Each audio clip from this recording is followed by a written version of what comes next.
Hello and welcome to the Holy Rivals Show. I'm your host, Nathan Bomber Brown, and I've got my partner, Wild Ute, here. Hey, what's up, y'all? Welcome in. I hope everybody's having a great and fabulous Saturday. In Utah, it is like 9,000 degrees, so it's nice to be inside.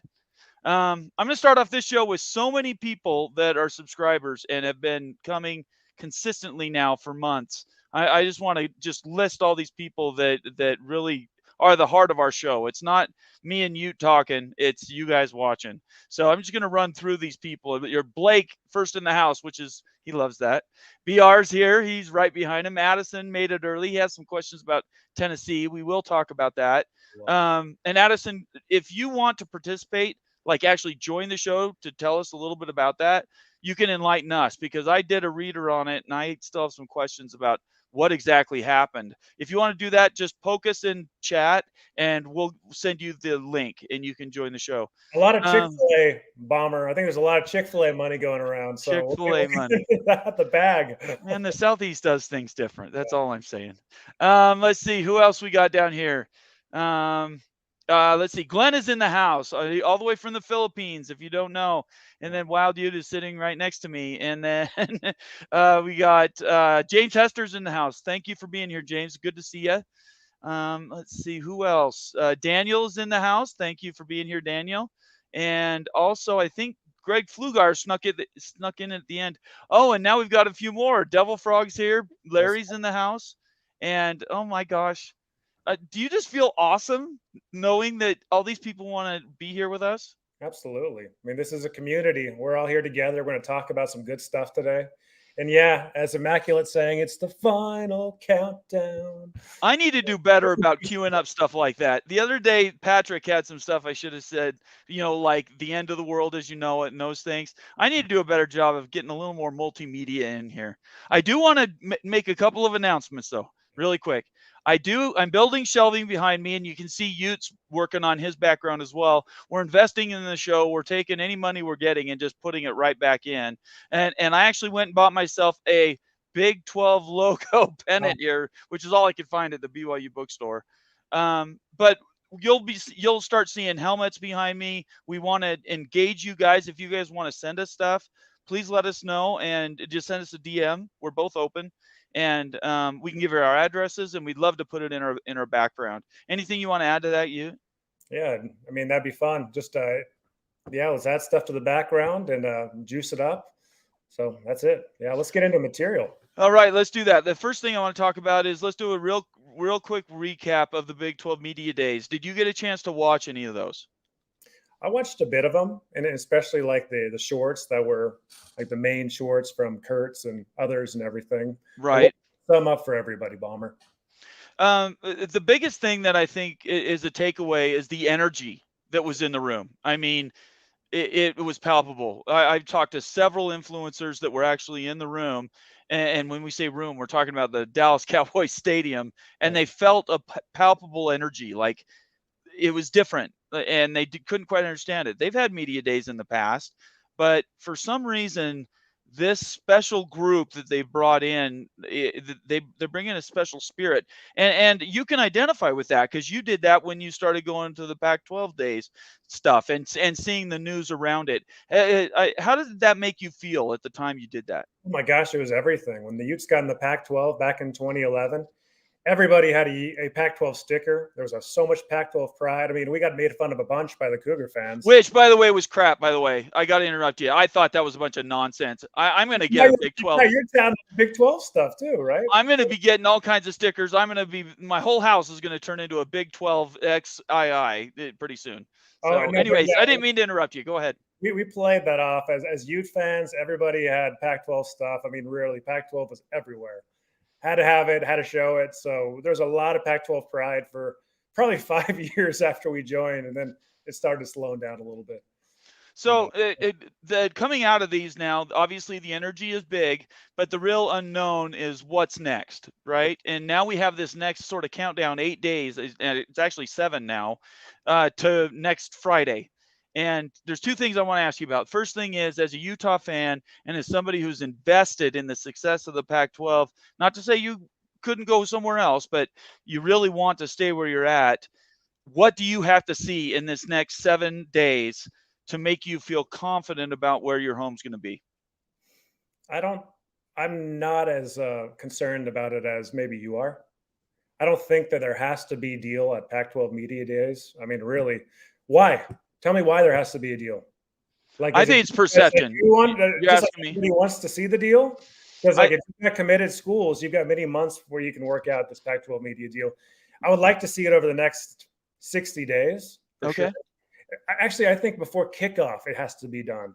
It's not going to be done likely next week before the Pac-12 media days. I don't think it needs to be done. That's going to be the chatter. Yeah, that's everyone's going to talk about that. There's going to be a lot of questions.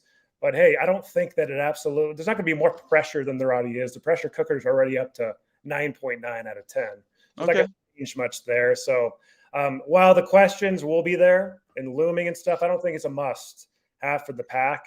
It's unfortunate though, because there's a lot of good players and, Cam Rising, Right. Williams and everybody. It's going to be background. It's going to be overshadowed. And Overshadowed. that when I asked that question as a lead, that's really what I was thinking of. I was projecting to what that perception is because I've been saying this for months that the Pac-12 season, this season, not only from a perception standpoint, can it make up for a lot of the damage that's happened in the last year, it can really it can amplify the appearance of all the schools that you really care about. And if that's overshadowed, because the questions are just going to be, it's a drumbeat. And you say I care about it. I could care less. I don't care. Big 12 fans care about it. I don't. And again, I'm going to address that. I don't think that's true. I think what it is the perception has been because Big 12 fans are interested in the survival of their own conference. They are interested in knowing who else they can bring in to make them stronger. As far as the deal goes, I can promise you nobody cares what that actually is. The only question is you guys, how your perception of it is, because if you get a deal that's 19 million and you're 90% Apple, is that going to do it for you? No. If it's Okay. 19 million, So it's that's not. the question, right? Right. But that's not a Big 12 question. That's not coming from Big 12 fans. Yeah. That's an actual question, right? Right. Newspaper people are asking. I mean, we're talking about story journalists are asking these questions. So I just want to dispel this. If you're a Utah fan or you're a Pac-12 fan and you're watching right now and you've been blaming the Big 12 this whole time, it's misaligned anger. You guys are mad at your own people. Get mad at the Big 10. Directed to the Big 10. Quit being mad at the Big 12. I'm tired of this drumbeat that says it's always the Big 12. And you know who I'm talking about. Yeah. You know exactly who I'm talking about with that. I don't think it was the Big 12. I mean, honestly, the Pac-12 tried to raid the Big 12 multiple times. How can you blame it on the Big 12? The Big 12 is not the problem. The Pac's problem is the Big 10. And the Pac teams want to get in the Big 10, but the big problem is the Big 10. I think that everyone can acknowledge that, right? Because the Big 10 can take who they want whenever they want. So that's the big disruptor. And I'm not trying to knock the Big 10, Moan, and everybody else, Big 10 fans out there, Greg. But really, we all know that. Really, the Big 10 is the influencer here. Well, right? And that's why I've invited Moen to be here at the beginning of the show, is because I wanted to get his input on how he felt about Big 12. So these are all your tasks, Moen. Tell us what you think about the Big 12 and what they did. Tell us what you think about the upcoming Pac-12 and what needs to be done before then. And then the last thing is tell us what your opinion is on how intense the pressure is going to get if there's no deal by July 21st. And you're muted. There you go. Oh, yeah. The Big 12 did good so far. I think they did the right thing getting in front of the media deal. They did the right thing by getting the best G5s that were available to them at the time, adding markets in Ohio and Florida in particular, and adding a brand in BYU. I think those were the best things they could have done. They were dealt a bad hand, and they played it well. Right. As far as the pack goes, while Ute is a little bit correct, the Big Ten can come in and pick and choose who they want to take, but it takes two to tango. USC wanted out of the Pac-12. If they didn't go to the Big Ten, they were going somewhere else. So, and don't think Greg Sankey would have said no, because he'd have said, oh, yeah.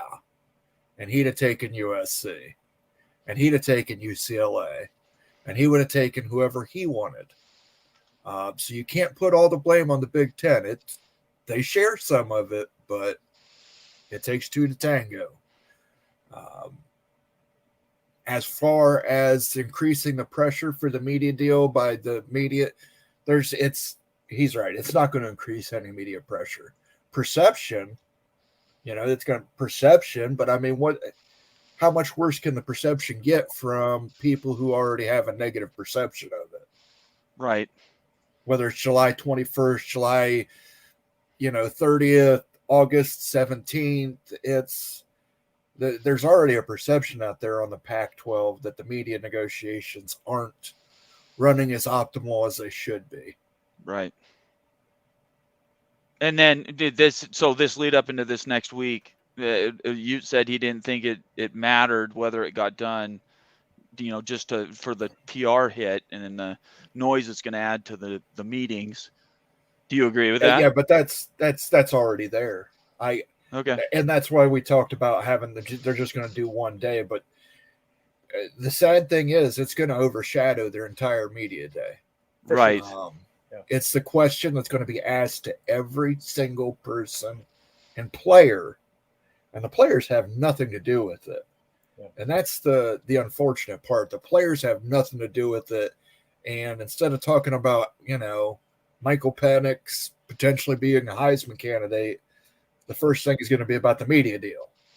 What a bummer for the seniors, right? Yeah. I totally agree. And it's all about the media deal. Right.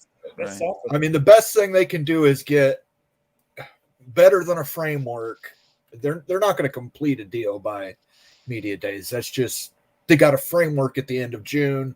There's no way in 3 weeks they're getting a completed deal, but they need to have a more firm, this is how many years it is. This is what we're making per school. We're working out some details, but they don't need to have a completed deal because they can't. It's just you can't complete a deal that quickly without other parts to it. So, okay, I appreciate that.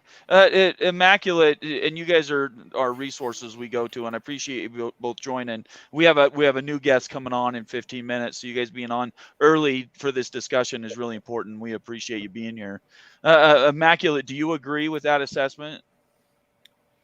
Which are we talking about? How the PAC does not have to really announce anything at media days? Yes, yeah. Whether that's the urgency to drive change. I don't think they have to, but there's a difference between not coming out to the media on your own just at any random time to talk about this, and not going to your own media day, singular, right, and saying anything about this. If they say nothing at their own media day that they set up, I don't know if it makes them look worse, but it certainly would be strange, and it would garner a lot of talk about it. Yeah, it's going to be ugly. That media day is going to be a miserable experience for George K.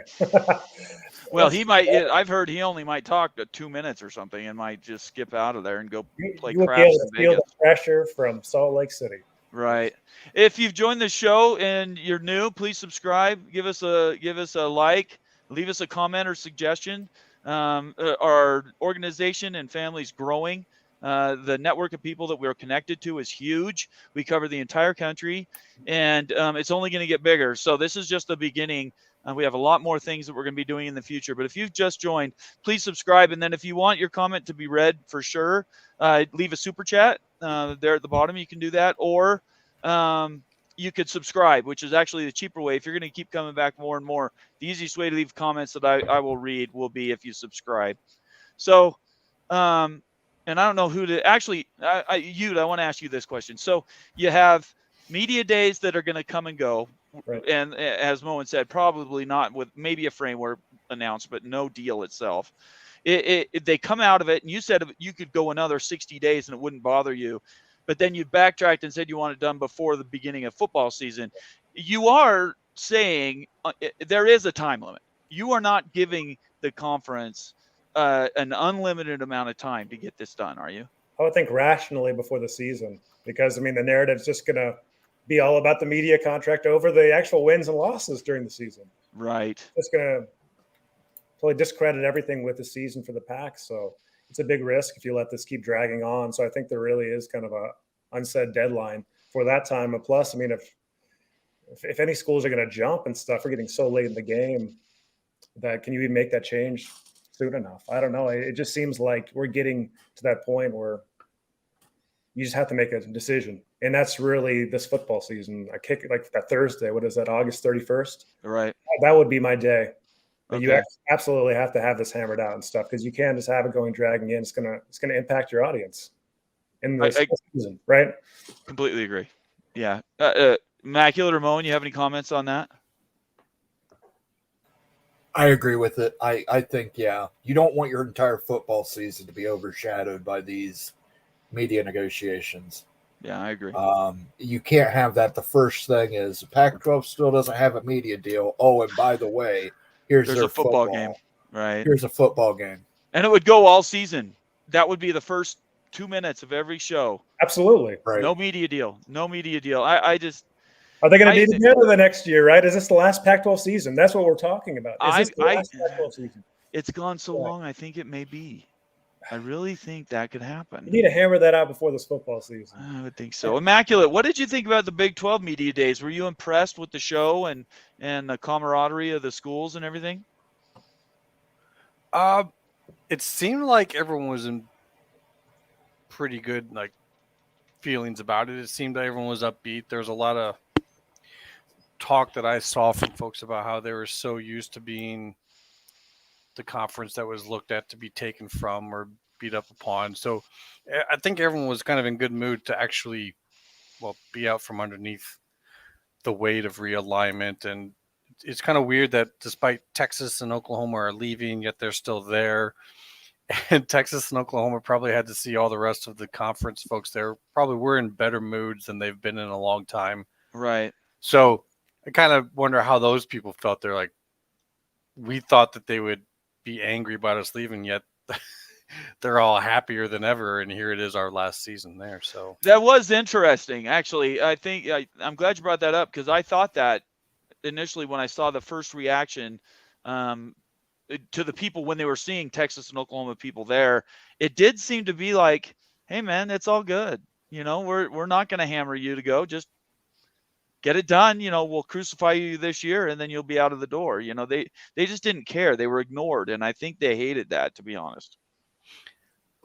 I definitely think it shows kind of a forward thinking mentality. I know people say those type of things as PR stunts, but it kind of shows that they actually are. I mean, when you can not be angry about Texas and Oklahoma leaving, you can look at what you're doing and see the value in that without having to think that you have to have this mega brand there carrying all your value.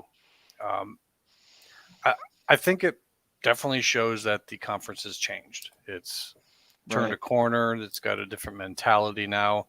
It's not really trying to be the Big Ten or the SEC anymore. It's just going to be the Big 12.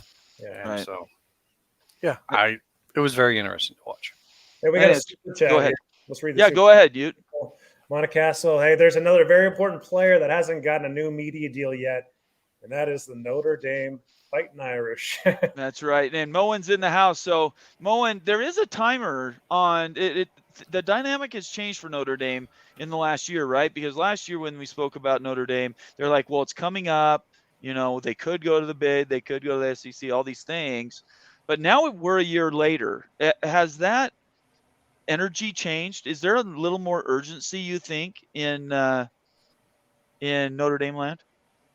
Not from the administrators, I don't believe. Okay. The administrators want to keep, and there's a great, and Greg turned me on to this this show. I don't know if anybody out there has watched Always Irish with John Kennedy. This guy's a maniac Notre Dame guy, and just the Notre Dame fans are killing the administration for all the shortcomings. But the administration seems to be holding pretty clear that they're going to try and stay independent at all costs, and they want 75 million a year from NBC for 7 games, and that's just not feasible. It's They may stay insanity. independent. Yeah, you're not Yeah. getting 75 million. Not Right. in this media. I mean, the Pac's having trouble as a conference getting a media deal. Notre Dame doesn't have the brand strength anymore to just go demand 75 million from NBC. Right. So I think they'll get something done, but they're not getting what they want. They won't get it. Yeah, I don't even think they get 60. I don't think they get 60. an offer, period.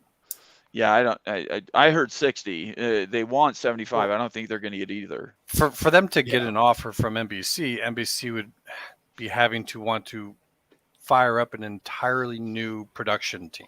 Right. They've only ever done one college football game a Saturday, so they got one production team.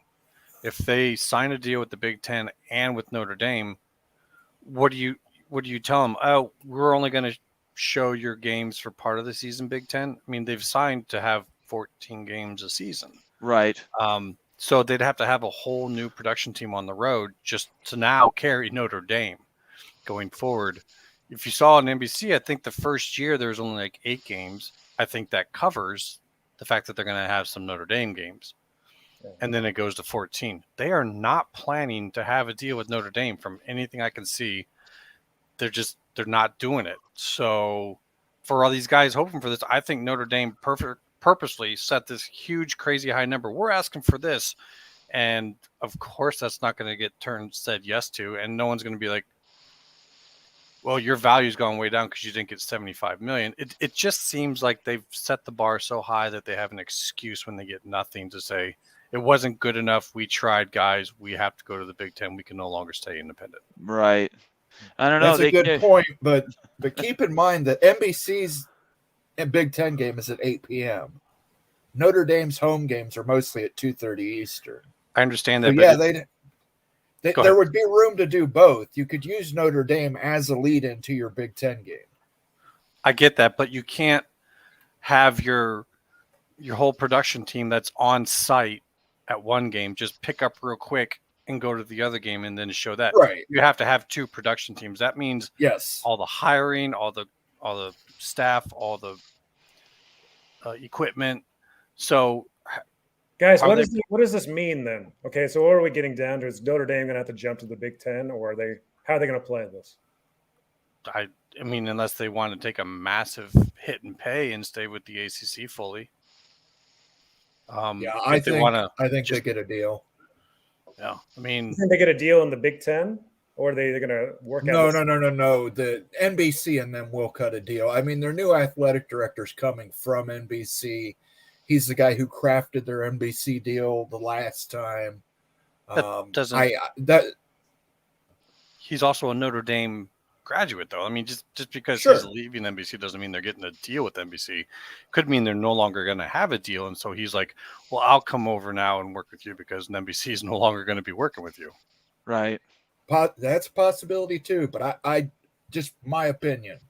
I believe that NBC gets another 5-year deal with Notre Dame gets another 5-year deal. So you think NBC is going to show 2 games every Saturday? I do believe so. Yeah, I believe so. Yeah. Unfortunately, I want Notre Dame in the Big Ten. Right. You've been saying that for a while. I don't think that's so Notre Dame would have to eat all the costs then. Like if they were to fire up a whole new crew, Notre Dame's payout would be one of those very low. Right. Well, Notre Dame, Notre Dame's not getting 75. Notre Dame's not getting 60. Notre Dame's not getting 50 million. Not for 7 games. Not for 7 games. Not for 7 games. They're probably going to get 40 million, and there's going to be that restriction on the Peacock game. So, do they get a full share? That raises a question with the ACC. Do they get a full 26 million out of the ACC because they're playing the balance of their games in that league? Is that where they make up, to get over 50 million gross? I don't know what the number is. They get some money. I don't remember if it's a full share or a partial. Okay. But they do get some money from the ACC for their ACC schedule. Okay. Ute and I are doing competing comments here. Yeah, no doubt. I mean, Greg Swaim's throwing some funny stuff down. I know, but I didn't want to talk about Greg's stuff. I gotta change the password because he comes in here and he changes the show. I don't care. Go ahead, read it. A funny comment, and we're Go going ahead and read it. Go ahead. Go ahead. That's a previous comment, but Greg says here Notre Dame and Oklahoma haven't won a natty in the lifetime of a current recruit. He wouldn't know. He's deeply involved Of in course. Oklahoma State, but like 1988, baby. I just kind of remember. parlays into the conversation. Like I find it amazing that especially like Ohio State fans really want Notre Dame so much, because as a Utah fan, from my perspective, like the big brand is Ohio State and Michigan. Notre Dame, to me, and I've watched a lot of football in my lifetime, isn't even at that level. And so it's really interesting hearing in Big Ten land how so many Ohio State, Michigan fans, all the Big Ten fans just want Notre Dame so bad when I'm not sure if perception's that way elsewhere. Right. Well, you got to understand it's from a standpoint of you think you're better than me. Notre Dame has carried themselves as being better than for the last 50 years. 100 years. They were, yeah. Well, the Big Ten anyway. Yeah, you're right. Yeah. But in the 1990s, they rebuked the Big Ten. And it's just been and there were several rebukes before that. And the constant story they want to bring up is Fielding Yost at Michigan was anti-Catholic 111 years ago. Mm-hmm. And that's why they won't join the Big Ten now, which is a ridiculous argument. Yeah. Sometimes you got to leave the past in the past. But that's the reason. I think there's a little more to it. This is wild stuff. That was Fielding Yost kept him out of the Big Ten because he didn't want to play a Catholic school. Oh. And that's why Notre Dame has the schedule that takes them to USC and Navy and all these places around the country. That's right. But it also takes them to places where they get their students from, because Notre Dame has to recruit students too. So if you ever look at the numbers of where they draw students from, you'll see it coincides with where they want to play football. Right. They want to be there. They want to be seen by the kids. They want them to remember, hey, there's this great Catholic school in Indiana for you to come over to. If I don't think they'd ever want to join the Big Ten also in the past because it was all Midwest. That's not where they draw a lot of their students from. They get some from there, but they get a lot from New York. But now that USC's in, though, and that changes that dynamic, I think. And if the Big Ten was to say grab Miami out of Florida, another independent Catholic school, yes. Yeah, if it's coast to coast, it's a different conference. It's a different thing. It's certainly more widespread than the ACC is. So we've talked before, though. We all, I think, agree that Miami is a draw for just that purpose.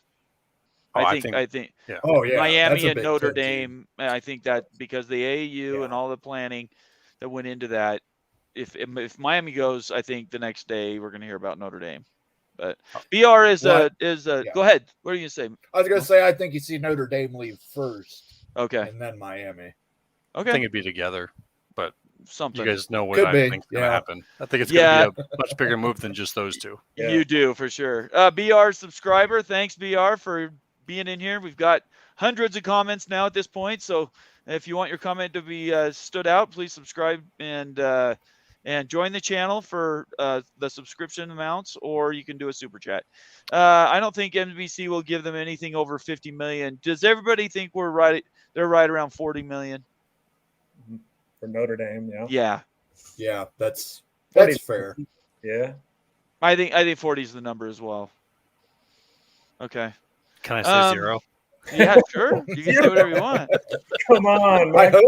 I hope 0. You were invited to say that. Of course, you can say that. All right, guys. 0. I've got somebody else coming on. I want to thank you both for being with us at the beginning of the show here. Can I leave you with one thing to look at? Both of you can say something. Go ahead. You bet.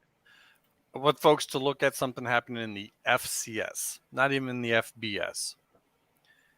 The ASUN and the Western Sky conferences are merging. So go and look at where their footprints are, what schools are there, and where they are in the country, and start to look how the FCS is starting to become a precursor for what I think is about to happen in the FBS. And that's okay. All right. And Moen, you want to say anything else? Yes, Notre Dame is stuck with the ACC. I see that comment there. That is not accurate. Notre Dame believes they have a legal maneuver to get out of the ACC and out of that must-join clause, and they're expecting it to cost them around $100 to $125 million. So they do have an out. The Big Ten, I'm sure, would be willing to pay that amount to get Notre Dame out if they chose to do that. But that is just crazy numbers. All right. Thanks, Moen. Thanks, Immaculate. All right. Appreciate it, guys. Thanks, Hope guys. you stick for having around, and we love your comments as well. Thanks so much for your time. thanks. Okay, bye-bye. All right. So today's special just for us, Drake. Yeah. I finally corralled you. You still haven't called me, by the way. I wanted to talk to you on the phone. Dude, but I think you sent me the wrong phone number. I keep that getting lies. it's this Okay. Brazilian chick, and she sounds great. So I've been calling it. I just don't think it's you. Dude, Yeah, where are you at, Drake, right now? Is this a dormitory? Yeah, you see this? This is Nathan's mom's basement right here. Is where they got me bunked up for a couple weeks. No, Yes, and I let him out every once in a while. Is what happens. That's right. yeah, Thanks so much for being here with us today, man. This is awesome, and I hope we get to do it more. How you doing today? Dude, I'm great, man. I've been living in Alaska for the last little bit over a month, about a month and a half here. Yeah. So the weather today is 54 degrees and rainy. The mountains are getting a fresh dusting of snow. And so, man, I've been bunked up in here. I've got 4 beds, 1 dream in this little room of mine. But it's one of those, sow your wild oats kind of summers. So I'm having a blast. Well, we both love your show, and I'll let you talk to you. When I told him you were going to be here, he was all giddy. So I'll let him talk to you a little bit. I love that. Yeah. But my first question is to you: why are you in Alaska?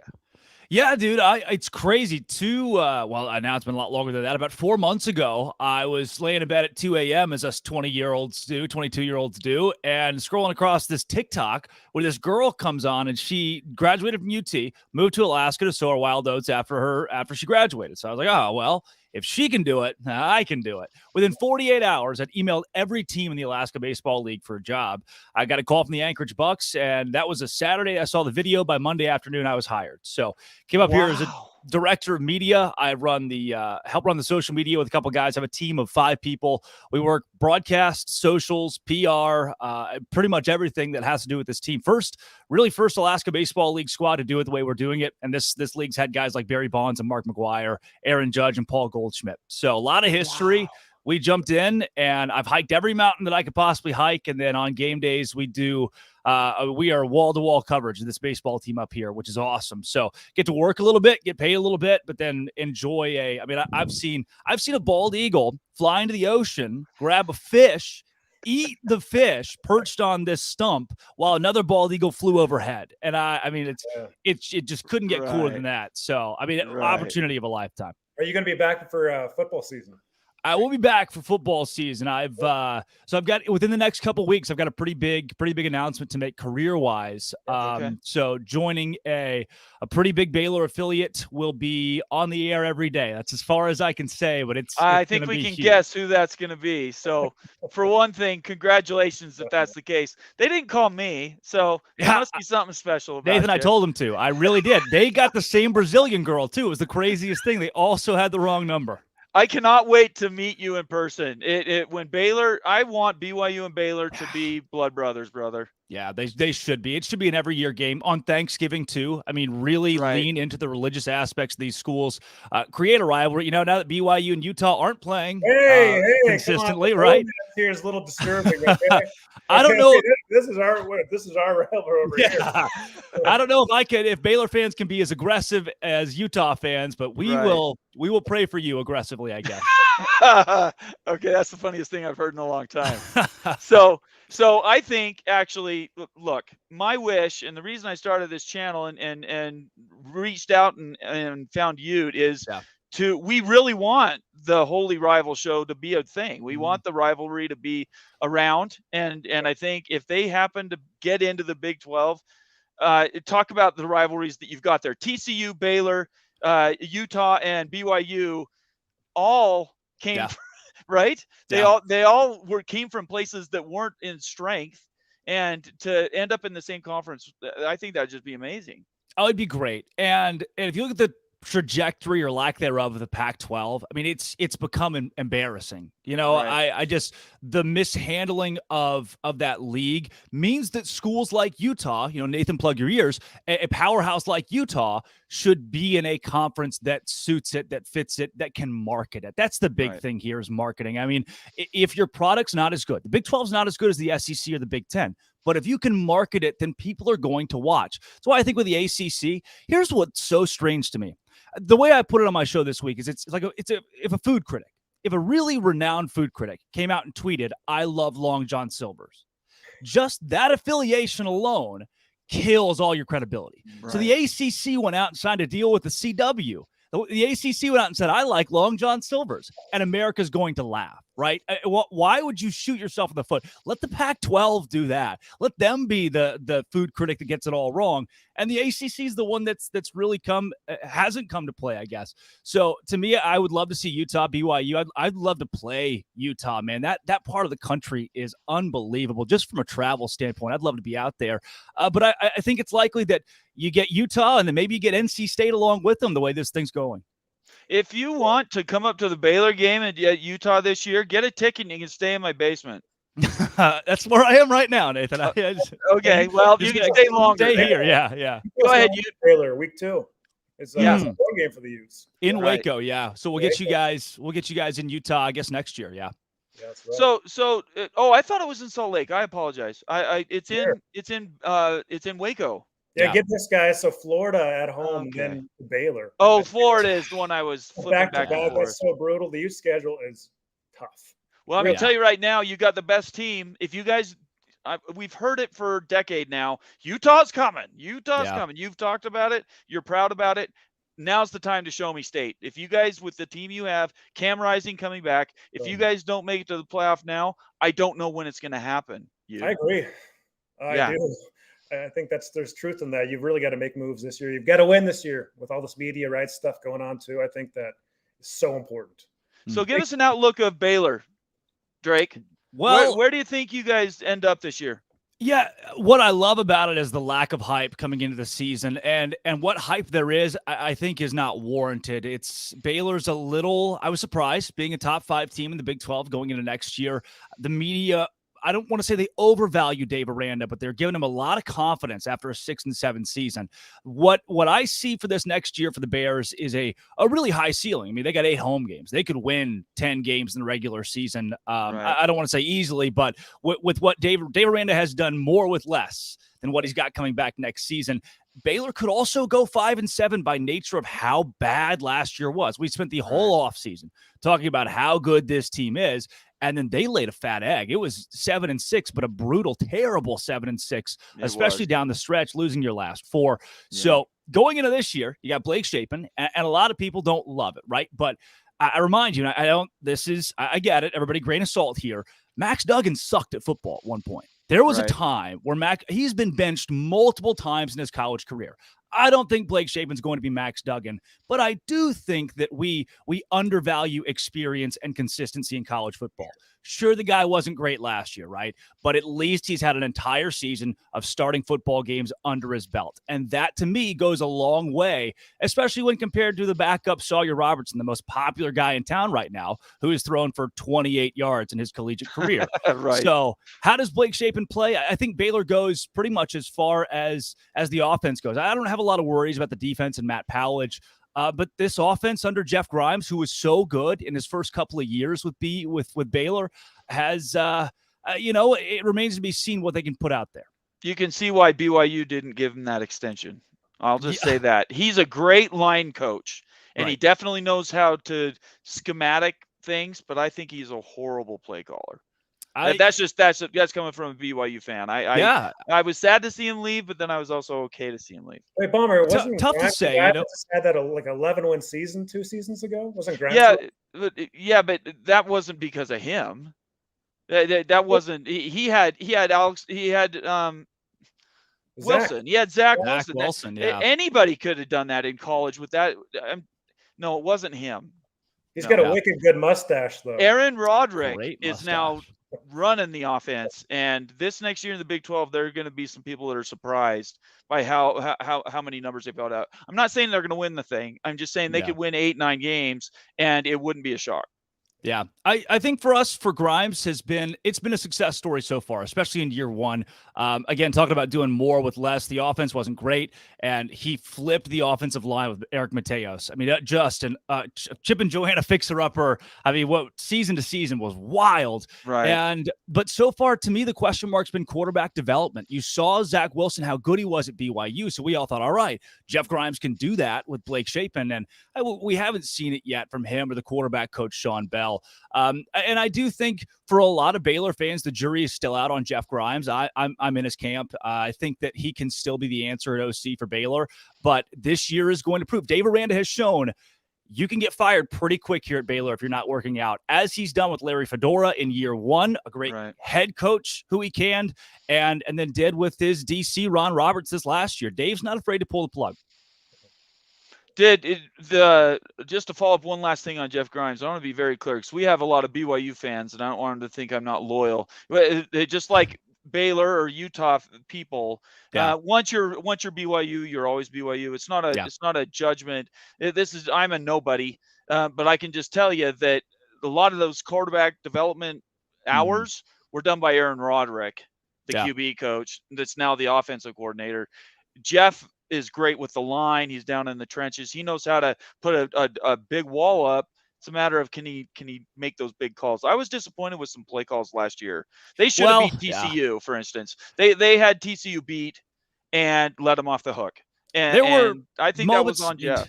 We're looking at like Baylor's pinned at their own 2-3 yard line running a sweep. Right, I know. That's what I'm saying. There were some head scratching moments. Right. But again, when you take it, there's a little bit of recency bias for some Baylor fans there because everybody was singing his praises when he took Gary Bohannon and turned him into a Sugar Bowl champion, a Big 12 champion. So it's been two completely different seasons under Grimes. Do you get a repeat of last year, or do you get another Sugar Bowl type offense?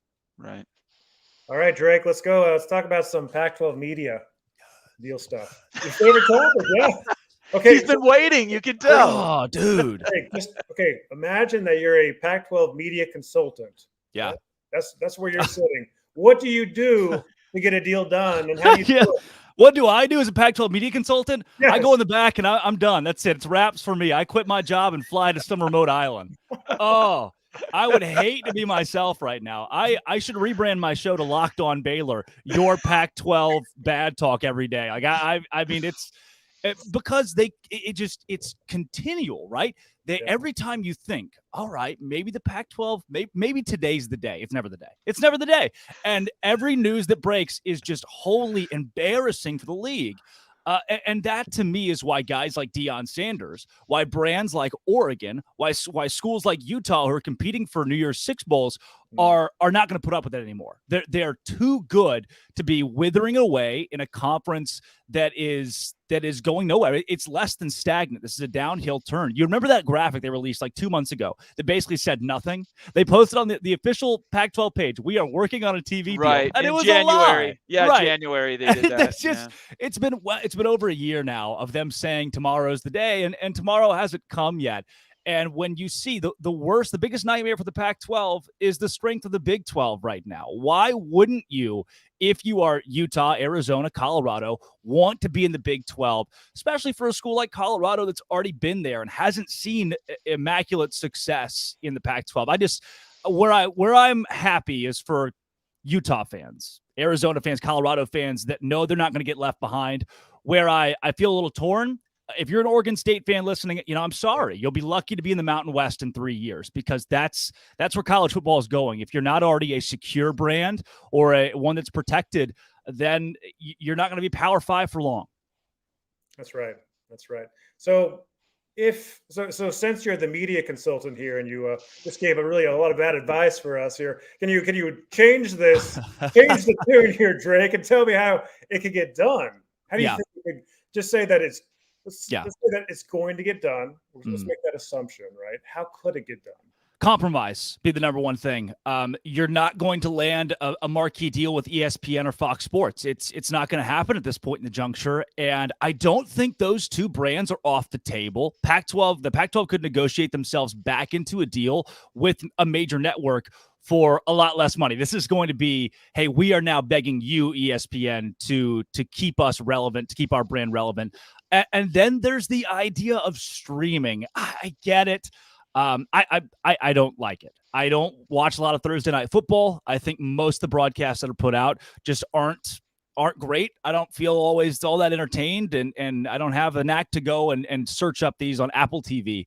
But at least it's something. And if you can get some of your games on Apple TV or some kind of streaming service in that form, just see if it works. At this point, if you're the Pac-12, like I said, compromise, you have to throw something against the wall and hope that it sticks. Otherwise, your big brands are not going to stick around to see the ship sink. There are only a handful of lifeboats left on this boat that is it's halfway in the water. I mean, this thing's going down. And these schools, these Colorados, are not going to stick around to be on the CW. They're not going to stick around, even maybe to be on a streaming service, unless somebody puts up big dollars. Right now, you're the Pac-12. You lay down and say, look, we're sorry. We'll take what we can get. Yeah, I think you're right. I think he's right about Apple.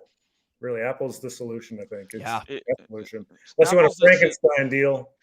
Right. Apple's the solution for everybody who wants to be bailed out in today's world. Honestly, they write a check and pick you up.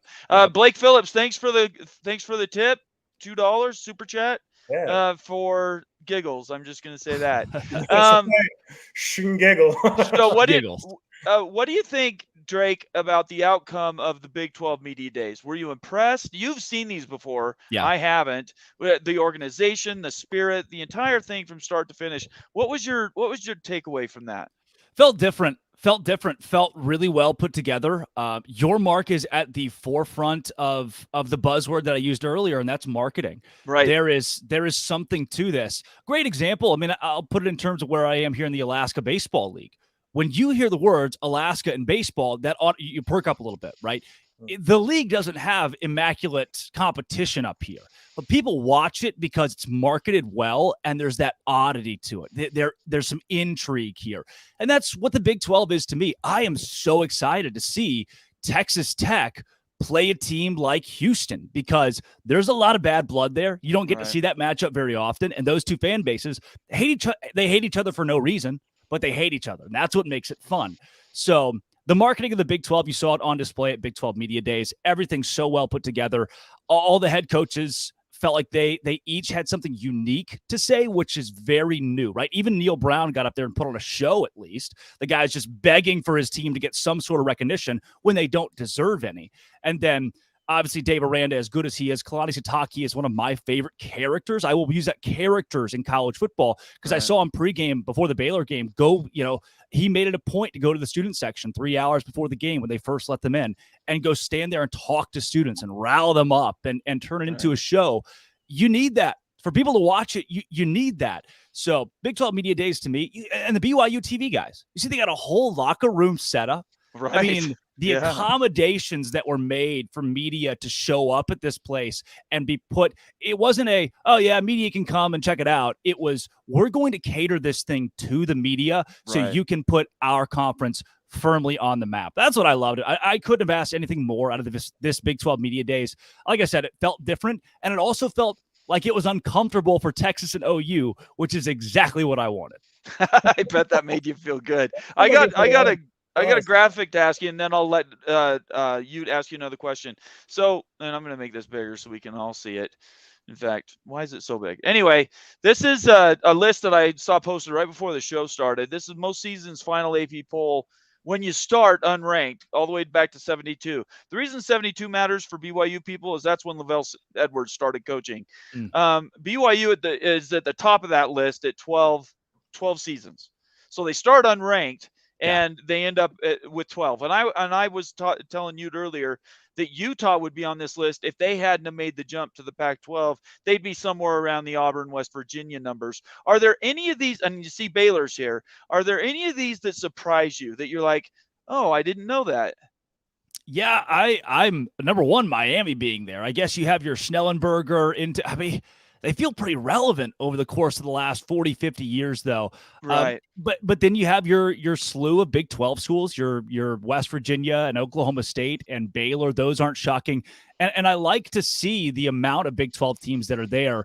What it shows is the parity that you're going to get in this league. For Right. fans that aren't used to the Big 12, the BYU guys that are new to it, you're going to see not a lot that makes sense, to put it bluntly. Any given week, somebody can, like West Virginia last year, is one play away from beating TCU, who went to the national championship. Right. That's the Right. nature of this league, and that's why that number is so high for Big 12 teams, and why I think BYU is a great fit. They overachieve. They win games when they're not supposed to, and they thrive when the media puts them second. You had another one. Yeah, well, I think on that list right there, that's the ultimate disrespect list. Yeah. Right there. Yeah, coming in unranked and ending the season ranked, that means that you're not getting credit, right? And then season to season, people are discounting you or disrespecting you. So really, that's a testament for those schools. And Utah was there. We're kind of still there to a degree, but yeah, that's the disrespect list and stuff. And like, earn more respect, put respect on those names right there. That's how I see that. And you mentioned earlier, Drake, and I really want to key on this, that you like Kalani Sitake, right? Yeah. He's one of the most popular people in all of Big 12 right? Everybody wants to be around him. And if you've ever been in a room with him, I was at a fireside where he was speaking. We're talking, there were 500 people there, right? I didn't get to talk to him or anything. But the energy in the room, which is what you're describing, it's palpable. The electricity, it makes the hair on the back of your neck and your arms sort of jump up, and he is LaVell Edwards. He doesn't have any bigger designs. Not to say that if Georgia called him, he wouldn't make a move, but he is where he wants to be, and I think that's really unique. There's not a lot of jobs in the country that have that. Do you feel that you like BYU, and I really want to get sort of your feeling about that. Yeah, again, if I could rebrand Locked On Baylor, some days it's Locked On Baylor. You're BYU Cougars every day. I feel like I get stuck because I have such an affinity for the program because of the brand they represent and how they do it. Here you go. Here's the part you clip. I think BYU does a lot of things better than Baylor, so that Baylor should follow along. When it comes to game day atmosphere, when it comes to social media interaction, when it comes to marketing the school, BYU shows that you can have a commitment to religion, a commitment to faith, but also a commitment to excellence, a commitment to marketing and to branding. They do it so well. I was blown away being in the stadium last year, seeing those guys play. And I wish Baylor would take note. Somebody tweeted that out today. It was like, dude, BYU plays the songs, the football games. They make it an atmosphere at the football games, right? They don't tiptoe around stuff. They're committed to faith, but at the same time, they can have fun. And Baylor's gotten away from that in the last few years, even post-COVID. So I hope Baylor takes that Kalani Sitake mentality, because I do think it has to stem from your head coach of your premier team, which is football at BYU. And as much as he has done off the field, I think he's bought himself time. The guy could go 500 in the Big 12 the next 2 years. I think he's got a healthy window at BYU. Sure. Guys like Sam Pittman at Arkansas, same deal. You don't have to win 10 games. Yeah. If you're a light for the program and the fans love you and the fans say, look, we could go 8-4, 9-3, and dude, you're awesome. Dave Aranda at Baylor, same deal. Those are the head coaches I have an affinity for in college football, whereas LSU fired Ed Orgeron after a season and a half post-national championship. Yeah, there's nothing. I want no part of that. I want the Sitakes, the Pittmans, the Arandas. Very good. We have a Pac-12 question from Sergeant Pickles. Thanks, Pickles. Appreciate you being here. He's the UW fan. This will absolutely be right up your alley. He says, Pac already behind the 8 ball, might as well try to be ahead of the curve on streaming. Anything is still an upgrade over the Pac-12 network. Nobody's going to disagree with that, right? Oh, nobody's going to disagree with that. The Pac-12 network's horrible.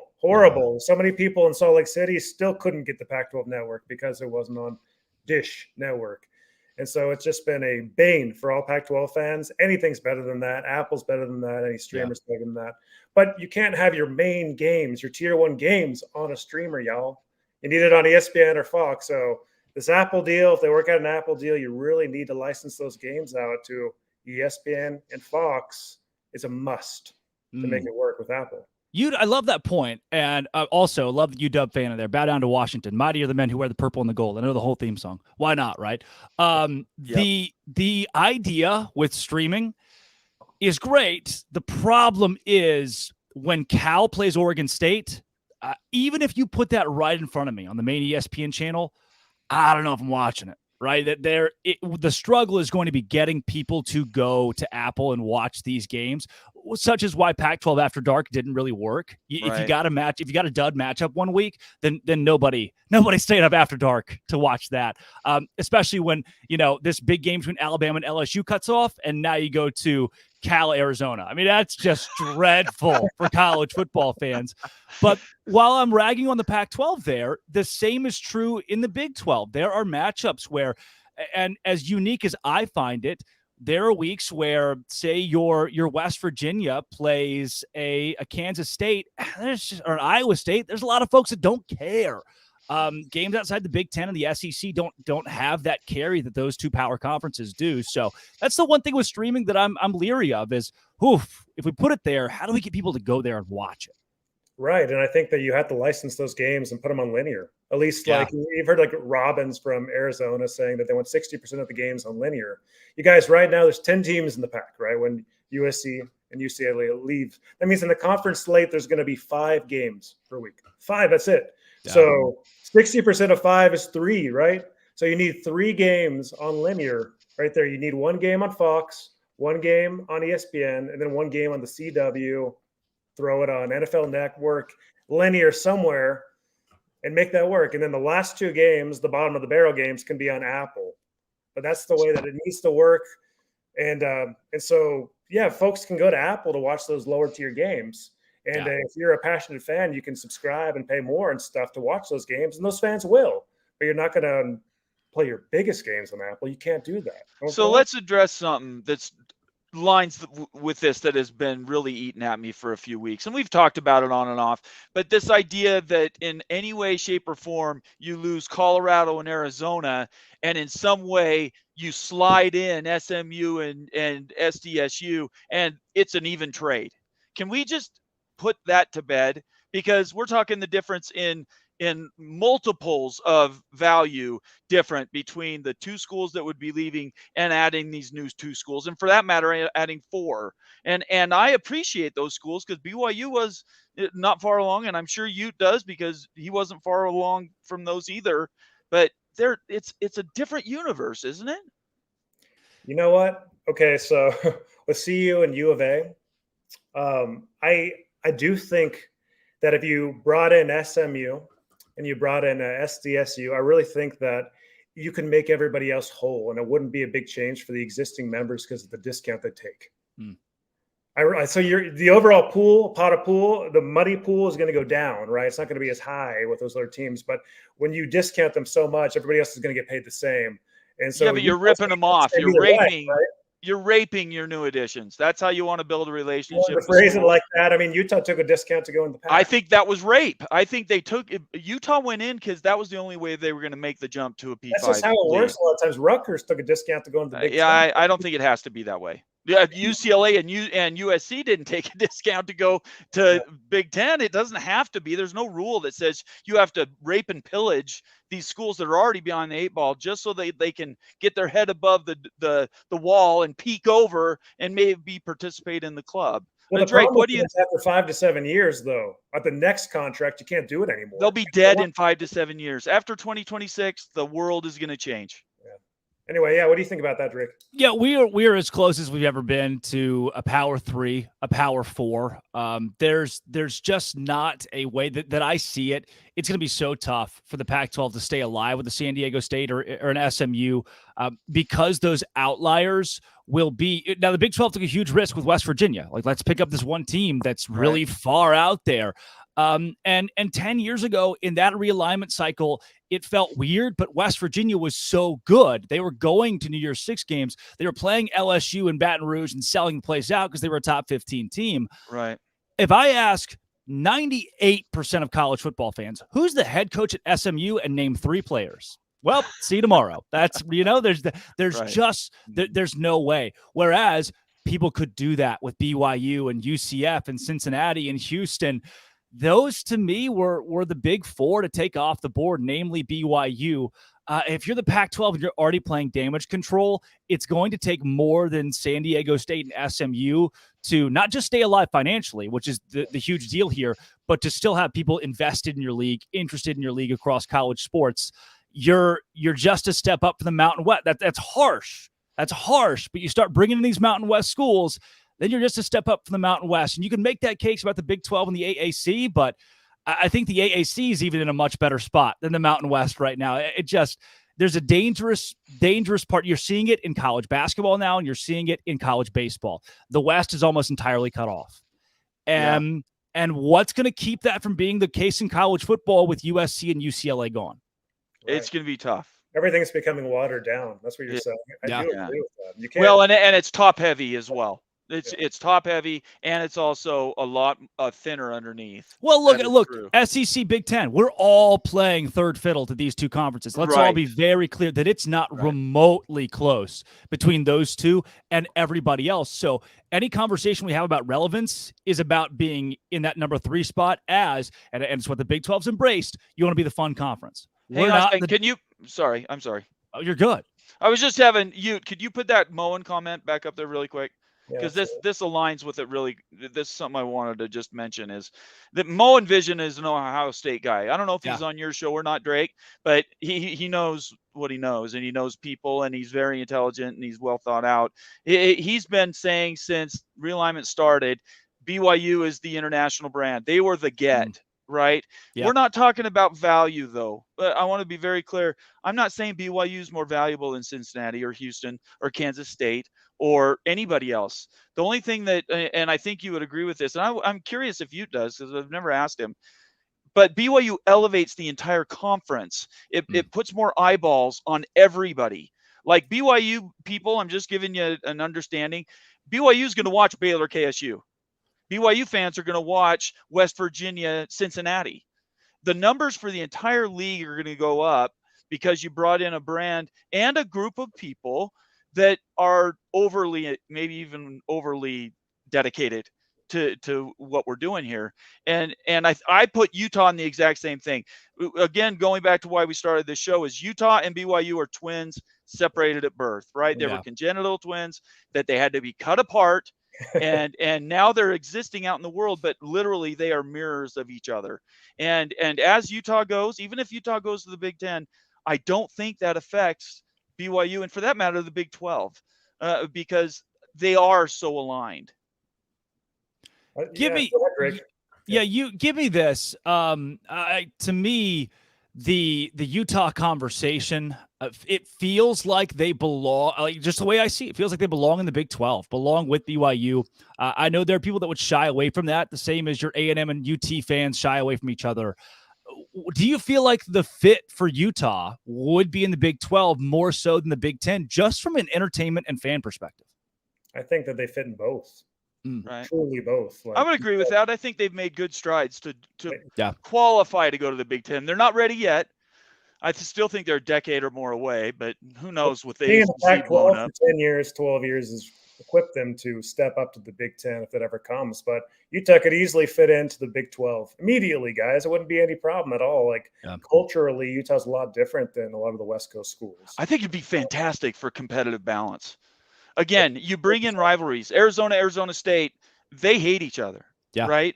But the rivalry, which is what Bob Thompson, I don't know if you were watching back in August, Drake, or not, but I've mentioned several times, Bob Thompson's quote, he said, the things that are most important aren't eyeballs, they're not TV sets, it's rivalries, right? And then what's the second one? I'm losing it. You remind me. What's the second one? Rivalries is the one I was keen on. Brands, rivalries. Brands. Thank you. It was brands and rivalries were the top two. So USC is a brand, but UCLA was a come along, right? They didn't. They were. It would have been better, honestly, to take Washington. Washington was a much better fit, and they took UCLA because they were kind of. Well, I guess we want to own LA. We don't want that to be bifurcated or taken from us. But at the end of the day, Utah in the Big 12, I don't think they step in and they're the champion the first year, but I think they would be just as they could compete with everybody at the top, and they're certainly in the top, 5 or 6. I would say that. Would Utah be favored to win the Big 12 this season? I think Curious quite about possibly. Yeah, This team, this year, I think they this have team, I agree with you. I think Texas Tech is going to be good. Kansas State's going to be good. Should they be favored? Yes, they would have been third behind Oklahoma and UT Right. because of the way that Big 12 media votes. A surprise! Right. Texas is first. Get used to it. Right. This is just the way it's always been. Right. Yeah. Last question, really, from me, Drake. Here is how do you really see this realignment stuff shaking out over the next couple months? What's going to happen? If we fast forward to 2025, you've heard Brett Yormark say that we want to add 2 more. And we're in a position. We've had this conversation the last couple of weeks on my show, looking at Houston and the value they add to the Big 12. And of these 4, BYU to me is the outlier. It's the lock to come to the Big 12. Brett Yormark, had he sat on it a little bit, had the opportunity to bring in Colorado sooner, I think you would have done that. The Arizona schools, Utah, looking at the ACC, and if you look at the 7 teams that got left behind, there's some good brands in there for the Big 12 to bring in. And if Yormark says he wants 2 more, he doesn't mean Memphis. He doesn't mean SMU. Right. He means 2 powerhouses out of the Pac-12, whether it be Utah or Arizona, Colorado, and maybe your outlier NC State, maybe your UNC, by chance they don't go to the Big 10. I think they would fit there. But there always feels like that one team where you think, what a weird brand to get left behind for whatever reason. And the Big 12 is going to be there. The ACC signing the CW deal, it didn't do them any favors. Dabo Swinney, people don't think about it. They take humanity out of this thing. Humans make these decisions, and they affect humans, right? Dabo Swinney's having a conversation with his wife where she goes, the CW, what do you think about that? And I can tell you, it's not a good conversation. Right. Nobody in that conference is happy about, right? Nobody in that Power 7 of their league is happy about that. So those same conversations are happening in head coaches and ADs households across the Pac-12. 2025 comes around, everything will be different, and based solely on where the 5 conferences are today, July 15th, the Big 12 will be the 3rd most powerful conference in college football in 2025. And with the complete turmoil in the ACC and the Pac-12, I would struggle to be convinced otherwise. What would the Pac-12 need to do to disprove that, to step into the 3rd position right now? If the Pac-12 shocks me with the TV deal, with one where they come in and really basically rob somebody in the TV industry to keep the brand in front of eyeballs, that would be huge. And the other thing would be big signings. If you get 4 good ones, I consider, if you get Memphis, SMU, you bring in San Diego State, maybe a Boise State. At that point, I think, okay, at least the Pac-12 can tread water for a decade. They can do what the Big 12 did for 10 years and be, that conference sucks at defense, but they got a couple good teams every year. The Pac-12 can still sit there and survive at least. I think there's a realm where that happens, but my God, how do you recruit other teams when you can't even get a TV deal signed? You keep telling me you're going to do it, and they haven't done it. I don't want to join that. So you really think they need to expand though for their own safety? No, they have to. Yeah, they have to. There's not, especially with the Big 12's trajectory of expansion further. Every conference has to be at 12 or more. Otherwise, I just don't think you're going to get the exposure you want. Absolutely. If you're not growing, you're dying at this point. Yeah. And go ahead. Pac-12, the odds the Pac-12 turn into the Pac-10 in the next even couple months, it doesn't look great. Again, for your Oregon States out there. I would tell you this: in the next week to 10 days, I think there's going to be some changes coming. I think we're going to have some stuff shake loose with realignment. I think you're going to get a lot more certitude on how people feel about trying to hang on with like grim death to keep the Pac-12 together. And the clarity that we've been searching for a year, I think will begin to the murky haze will start to part and more common sense will come back in. We didn't have to get where we are today, but from where we started. It was a cluster at the beginning, and then people came in with different ideas and jumbled all this mess up, when really at the end of the day, what we're talking about is just value And I think it comes back to that simple, and I can't remember who said it, but 75% of the people that could be watching your games are asleep when you kick off your primetime game. And that by itself, just the law of numbers devalues any product you could put on the field. I'd love to get your opinions on this because I've mentioned Colorado a few times. The reason why, I was watching an ESPN promo at a restaurant here a couple days ago that, college football is 1 month away. There were 3 different shots of Deion Sanders in Colorado. Right. It wouldn't happen. They wouldn't be showing Colorado if not for Deion Sanders. He's the biggest show in town now. Yes. To me, it's dreams and nightmares, man, for the Pac-12 because, look, the dream is, okay, Colorado, Deion Sanders, marketable. We can do something with this. The nightmare, if you don't, there's not a long leash. Colorado doesn't want to sit around. Deion Sanders does not want to sit around and wait for a streaming deal or wait to be on the CW. That guy wants marketing, advertising. He wants to be in front of the cameras. So how do you see it? You think Colorado, the leash is long here for them to stick around? If you like it, then you better put a ring on it. Yeah, right. Like you gotta take care of business now. Sign them 5-7 years, right? Yeah. So you're not dealing with that a couple of years because you could be absolutely right. It could be a very disciplined Buffalo out there. Yeah. So lock them down now with the 5 to 7 year deal and get it done before football. I've gone back and forth over the last year. At the beginning, I thought, I cannot wait to have Utah back in a conference with BYU. I mean, that's why we started this channel. That's what I care about most is the Holy War. So that's where the dream started. And then we got into all the political and disinformation and all the stuff that happened through the winter and into the spring. And now I think I've come full circle, and I'm leaning, and don't take this to the bank or anything, but I have just got to believe there were enough hints at Big 12 Media Days, and I'm sure you saw those, Drake, that led me to believe, little breadcrumbs, that I think Colorado's coming. And I don't know who's going to come with them. If nobody comes, fine. They can backfill with who, I don't care. South Dakota State. It doesn't matter to me. But UConn could be that come along, right? They could get the ride, that sort of the gift to grow. But I think Deion is ready to turn the page, and they basically turned the keys of the entire school over to a coach.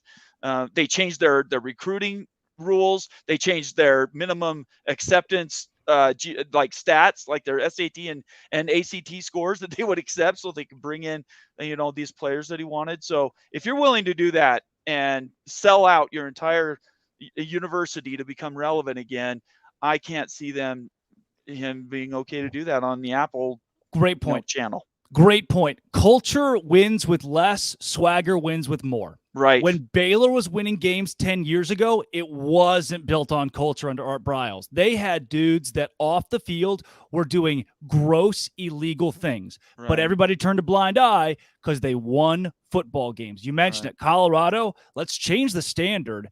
If swagger means success with more, then let's buy into that. I don't know how it works long term, but Colorado is at least at the forefront of college football. You're forfeiting culture, but if you've got the guys that it works with, then it might land them in a better spot than the Pac-12. It could. Ute, anything else to talk onto that before we let them go? Thanks for jumping on, Drake. Yeah, being here. You made my day, Drake. Thanks so much. And I'm waiting for my phone call on your show. I think I must have missed that call. My voicemail must have been to the Brazilian chick. It was. Yeah, it was. All right. Well, I just resent you my proper phone number. Perfect. So I'm expecting a phone call, and obviously both of us, we'd love to be on your show if you ever have a need. You got it. Thank you guys for letting me join today. That was a blast. I'll always talk sports. Well, and we appreciate you and all you're doing. Your success is amazing. If you're watching this show and you don't know who Drake is, for one thing, if you didn't fall in love with him because of his energy, you must be dead, a heart attack or something. But look him up. He's at Baylor, Locked On Baylor, and there's his address right there under his name. Yeah. And follow him. Watch his videos. Watch his videos. They are funny. Yeah, he's very entertaining.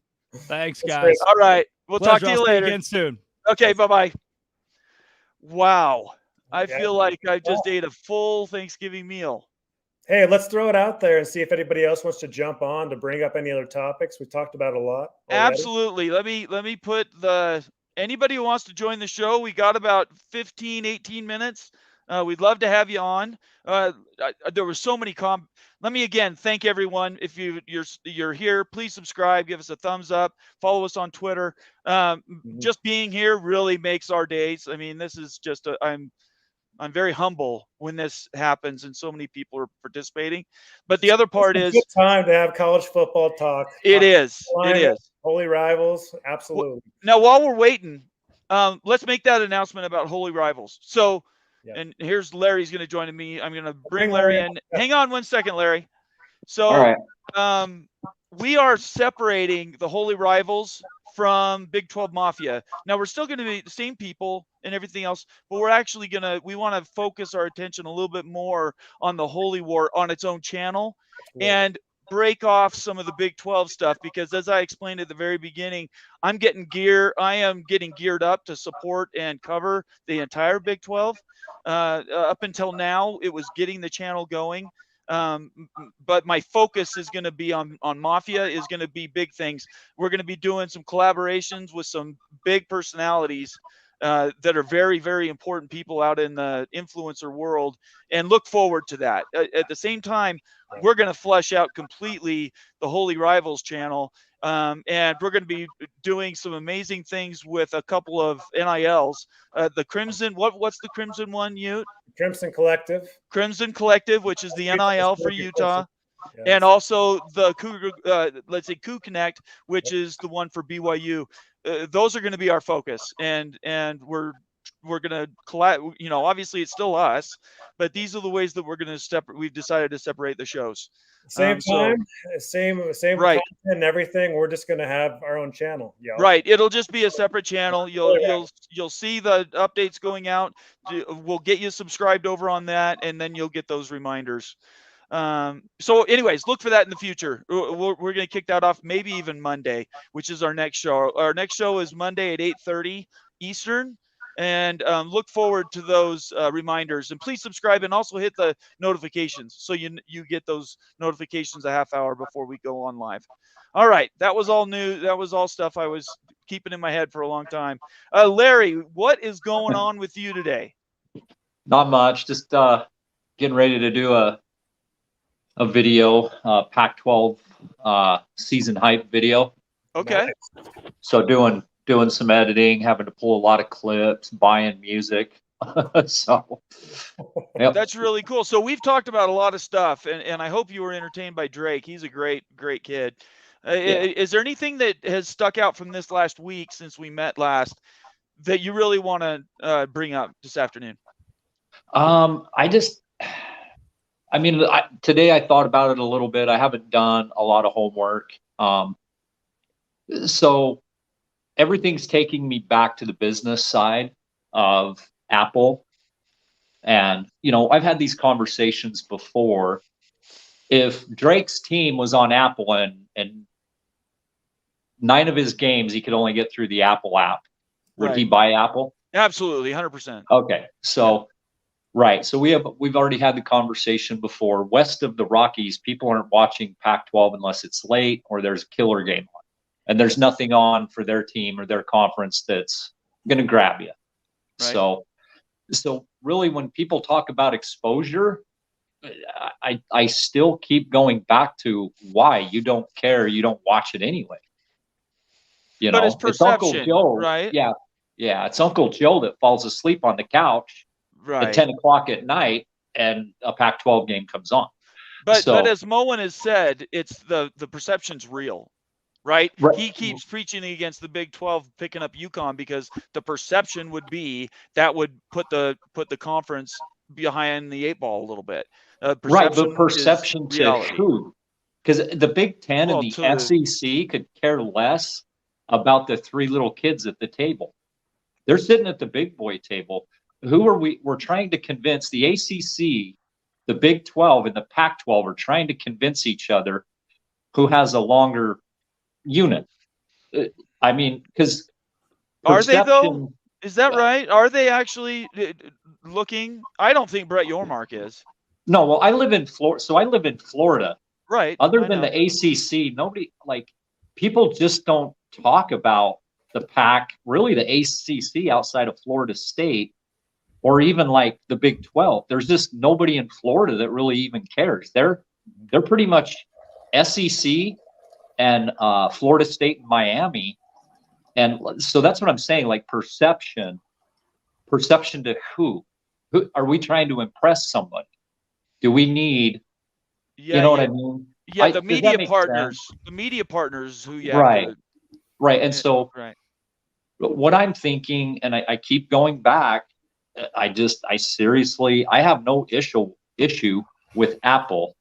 It would save me $1,000 a year. Right. I agree with you. And so the numbers, so ESPN is the highest paid distributor for cable and dish, right? I've heard it was. Did you know they make $50 billion a year and they profit every year $8 billion? ESPN does.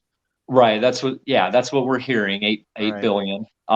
Either way, that's going down and down. They've lost 25% of the subscriptions. Cable and satellites lost 25%. That's how many. I've heard that they get $8 or $5 per subscription. So it's just going to keep dropping. And I'm not saying ESPN is losing money. They're making money, but it's an issue. I think people are cutting and they want to do a la carte. I really believe the time to go streaming is now. Disney's in trouble. People say, well, they're not in trouble because they have ESPN. Correct. They're not in trouble. I would say ESPN is helping Disney at this moment. But you don't think ESPN, as subscriptions keep going and getting lost, you don't think they're going to keep losing money? So, yeah. So Larry, you're thinking, like, I guess you're kind of winding over here to say that the Apple's the right play here for the Pac because a lot of folks are cutting the cord. I think right now is the time to get in. I think in the 2 to 3 years, I think it's almost inevitable. The Big Ten is going to be stuck on air. ESPN is a paywall. As much as people like to talk about ESPN as exposure, sure they are. It's still a paywall. But everybody has it though. Right. Everybody has it. Yeah. And how many people are running rooftop antennas, have a good enough TV, and live next to somewhere that their TV can pick up over the air? I do. Right. You do. A lot of people do. I don't know if I do because I'm subscribing. So right now I get that through my cable stuff. I just do it for KSL for the news, the weather. Right.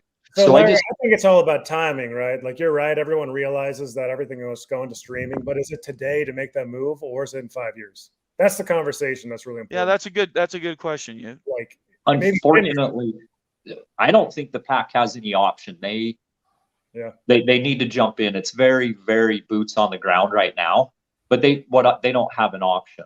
They really don't. And you can license games out if you do all your deal with Apple. 100% of the deal with Apple, license the games out contractually to ESPN, to Fox for After Dark, and then just keep lower content games on Apple, right? And you and I are going to watch Utah versus Cal on Apple, right? Because we care about the Utes. Pac-12 fans. Right. Right now I have Apple. I have Amazon. I watch DirecTV for literally. We even have HBO Max. I literally am paying because of the 3 games that the Utes play on Pac-12 network. Yeah. If I could pay $20 a month, I'd be so much better off. So we had Moen. Yeah, this is how it works. Sorry. Yeah, I'm sorry. We're on to something big here. I think this is really, if a deal gets done, it's going to look something like this probably. Full on Apple. Apple licenses games out, and then there's a small contingent of Pac loyal fans that will watch the lower tier stuff on a pay-per-view, Apple basis, maybe a second subscription or whatever that looks like, kind of like the MLS package. But I think that's really the framework of what we're looking at. If you're still watching the show, in a minute we're going to lose Ute. He's going to watch a movie, but stick around because I think what Ute said is exactly right. We have sort of captured lightning in a bottle here this afternoon that I do want to explore, and that is the or have we reached the tipping point? And I think we can continue that conversation once you leaves. But if you want to be part of the conversation, either subscribe to the channel, hit the join button on the main Big 12 Mafia Holy Rivals channel, hit join, and you can subscribe. And I'll try to get to all of your comments. Or you can do a super chat. I just want to make sure people don't think I'm ignoring them. So you're going to be leaving here in a couple minutes. And we got an amazing panel here this afternoon. Let's bring up the stool. You know what? Do it. That's a great idea. Bring it up. Because we're gonna talk about this a lot in future episodes. We're getting a little bit dorky academic, but it's really important to understand conceptually, like really what's going on with realignment. So, gotta check this out. See this, everybody? By the way, I want to give credit really quick. Moen helped start this. So I have one leg. I have one leg of that stool. Moen Vision helped us do this, and Moen, after the show, Larry and Immaculate, if you could stick around if you have time, I did want to run a couple things by you guys after the show. But go ahead, you. Yeah, this is our four-legged stool, and we can think about realignment like a stool, much like this here. Think from the president's perspective, not a media company, it's a president's perspective. So you've got your four legs, then you've got your bindings in between, okay? So leg one is a cultural fit for your school. Does it culturally fit a conference? Leg two, strategic growth. Is it aligned with how to grow your students at your university? Yeah, we're talking about the university, not your athletic department. Right. So this is from a president's point of view. Number three is academics. Does your academics align? Does your research align? Does the mission of your academics align? And number four would be athletics. Athletic performance, exposure in athletics, everything that goes with that. The binding in between is the money, because the money is really driving everything. It's involved in everything. But if we look at realignment through like the stool lens, I think that we can solve a lot of, answer a lot of questions. And like in future episodes, we can dive in and look at the CU buffs to see which one of those lenses checks the box and stuff for the Big 12. But I think that will really give us a lot of insights. And we're going to use this for all of our shows. This is Mafia. This is Holy Rivals. If we have future shows, we would do it there too. We're really going to use this as sort of our North Star. It's going to be our Polaris, and all the questions that we're going to be asking as we go through realignment, as we go through the media deals that are coming up in, with Notre Dame, and then the 26 college football playoff. All these things, as we discuss them, that's going to be the backbone of everything we do. And the reason we want to do that is we're not just any show. We're actually trying to fill a need that we recognize a lot of people aren't doing. Either they think that they're offended because their school isn't included in some list, or they don't understand why the money is so important to an athletic department, but it's not important to a president of a university. And as we do that, we really hope that we build this sort of march. I don't even know. I do know the word, but I can't think of it this second. It's going to be everything that we circle back on. And I think that's really, really important. A conundrum. I'm curious here. You say that it sounds like the Northwestern's philosophy. I have no idea what that is. Yeah, we don't know what that is. We've never heard of. That's anything. Legitimate. Then just send us a link and stuff. If you can we definitely want to give credit. If somebody else has done this and we're just coming along and just happen on it. I promise you, no one else has done this. Monovision came with one leg, and I know. Rivals, so not in this way. Yeah. I have never seen this. We wouldn't have come out and said we own it if we didn't. Anyway, so I didn't want to get sidetracked, but what you is done there, we're going to put a lot of time and energy in. We really hope that you as the family of our shows can help us build that up and flush it out and maximize what we're really learning. Instead of just talking about sports, let's start working on the why. Yeah. Let's start working on the why of sports, which is the big question. That's right. Anything else you want to say about the stool? Nope. All other than the Northwest didn't come up with it. It's a Holy Rifle special. Okay, so let's since Moen was a father of this with the two of us, Moen, what do you think about that? I think with Immaculate, I think it works perfect. You got a Hawkeye, a Buckeye, a Coug, a Ute walk into a bar, and here's this stool. Oh, yeah. I love it. I love Hey, it. hey, hey, Cougs don't walk into bars. Let's use a park. Well, We got to use a park. that ain't Oh, true, man. I go in all you kinds ain't of got to bars. drink at a bar. You A can juice you bar. No, designated no. drivers. I'm talking. Wait a second. Don't be taking away my man card, my cool card. Okay, brother. I've been in a bunch of bars. My best friend is not LDS. Grew up in a non-LDS area, so most of my friends actually are not LDS. So I just want to be very Lucky clear about 13. that. Lucky 13 burgers, buddy. Yeah, okay. That's a good bar, actually. I've heard Yeah. of those. Yeah. Okay. Anything else, Ute, before you go? I know you got to. Guys, good show, and take care as always. Go Utes. Yeah, Go you. See ya, and don't Will wear Do. red today. Take Don't care, wear guys. red. We'll see you later. All right, so both Immaculate and Moen popped on right after Larry came on. I got to imagine, Larry, they're following you, maybe stalking a little bit. But Moen joined first. So Moen, do you have why for one thing, why did you join again? With something obviously piqued your interest. And I two, wanted to just Yeah, touch go on ahead. what Larry said about over the air.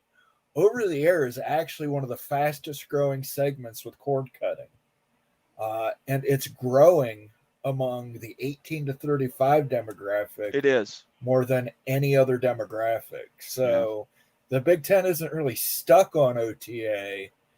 The Big Ten is fortunate to be on OTA because, along with people who get it through the air, whether it's cable, DirecTV, YouTube TV, you get your local channels through there. So it gives you more exposure than any other Right. means. Technology. Yeah. Technology of the TVs, what they're able to do now is helping over the air as compared to where it was, 15 years ago, it was a pain in the butt if you didn't have it through.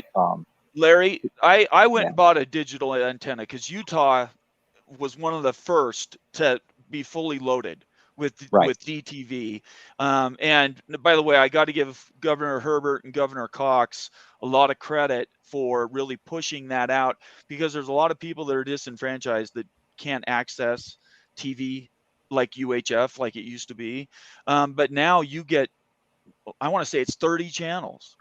And you're going to get the ABC alternate, you're going to get the NBC alternate, but you also get the primary. So I think maybe we're saying the same thing about it. I see two concurrent paths. I see online getting huge, direct to consumer. ESPN's already said it. Amazon's going to get in at some point, and so is Apple. We're just going to assume that. But also the over-the-air stuff, I think, as Moen was saying, that's not going away because people can't afford these bundle packs. I mean, we did this on a show a while back, and I think maybe you guys were here, but I'll just run through it really quick. My subscriptions: Netflix, I got Xfinity TV, I have Disney with all three channels, I have the Paramount, it's embarrassing, all these that I have to pay, and it's a lot of money. Regular people can't afford that. So if you have games on Paramount Network because it's CBS, or you have them on Amazon, there are going to be people that will not be able to access those games, and those people will be disenfranchised. Right. Now, I have a question for you guys because I don't, and you have it, Nathan. So, like the CW isn't over the air, but you see, I'm in Florida, so am I, is the Pac-12, say ACC is on CW, Pac-12's on CW. Are you saying with the digital whatever, I could get a national CW and a local? Like, how is that working with Fox and all those? Are they doing, because I remember back in the day, we couldn't get East Coast on like KJazz or CW because they were fed off our transponders. So what are they doing nowadays? If you could bring me up to date on that. So basically what they do is they create these sub channels off of the main over the air networks. So Fox has, I think, 2 in Utah. ABC has 3. And there have been games. Remember the old Versus games that we used to get on KJazz? Yep. You remember those? Yep. Basically, those games are now starting to go on those on those digital channels that are just like digital 4.1 or something like that. Okay, so it is two or three feeds, so you have a local and a national. Right. So if Okay. you have Xfinity like I do, you could conceivably on two different TVs be receiving two different signals. Okay. That's possible. Now I just did a search, and Moen or Immaculate, do you guys have anything to add to that? Yeah, I would just add in Ohio, it's different from what you guys have. What these stations usually do is you have your ABC station, they have 4 substations, but those 4 sub channels are usually packages they buy, like Me TV or Retro TV, or there's a channel called Antenna TV. Right. These are just packages they buy from people to throw up on those additional channels.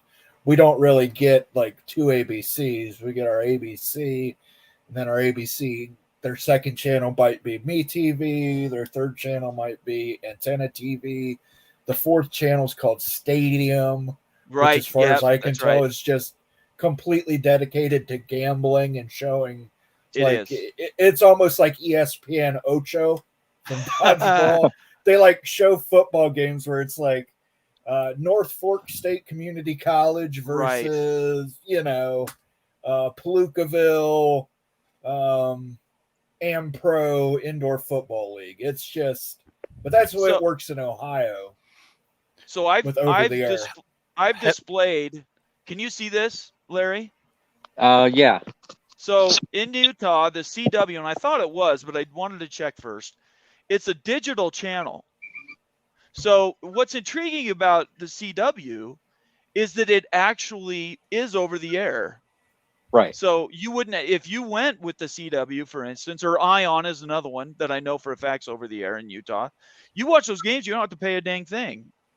Right. But in Florida, can I get the Utah game, or is there going to be an ACC game on? You're going to need, like I was saying, I was curious about a national and a local. Right. Someone in chat. So if I was trying to say to you.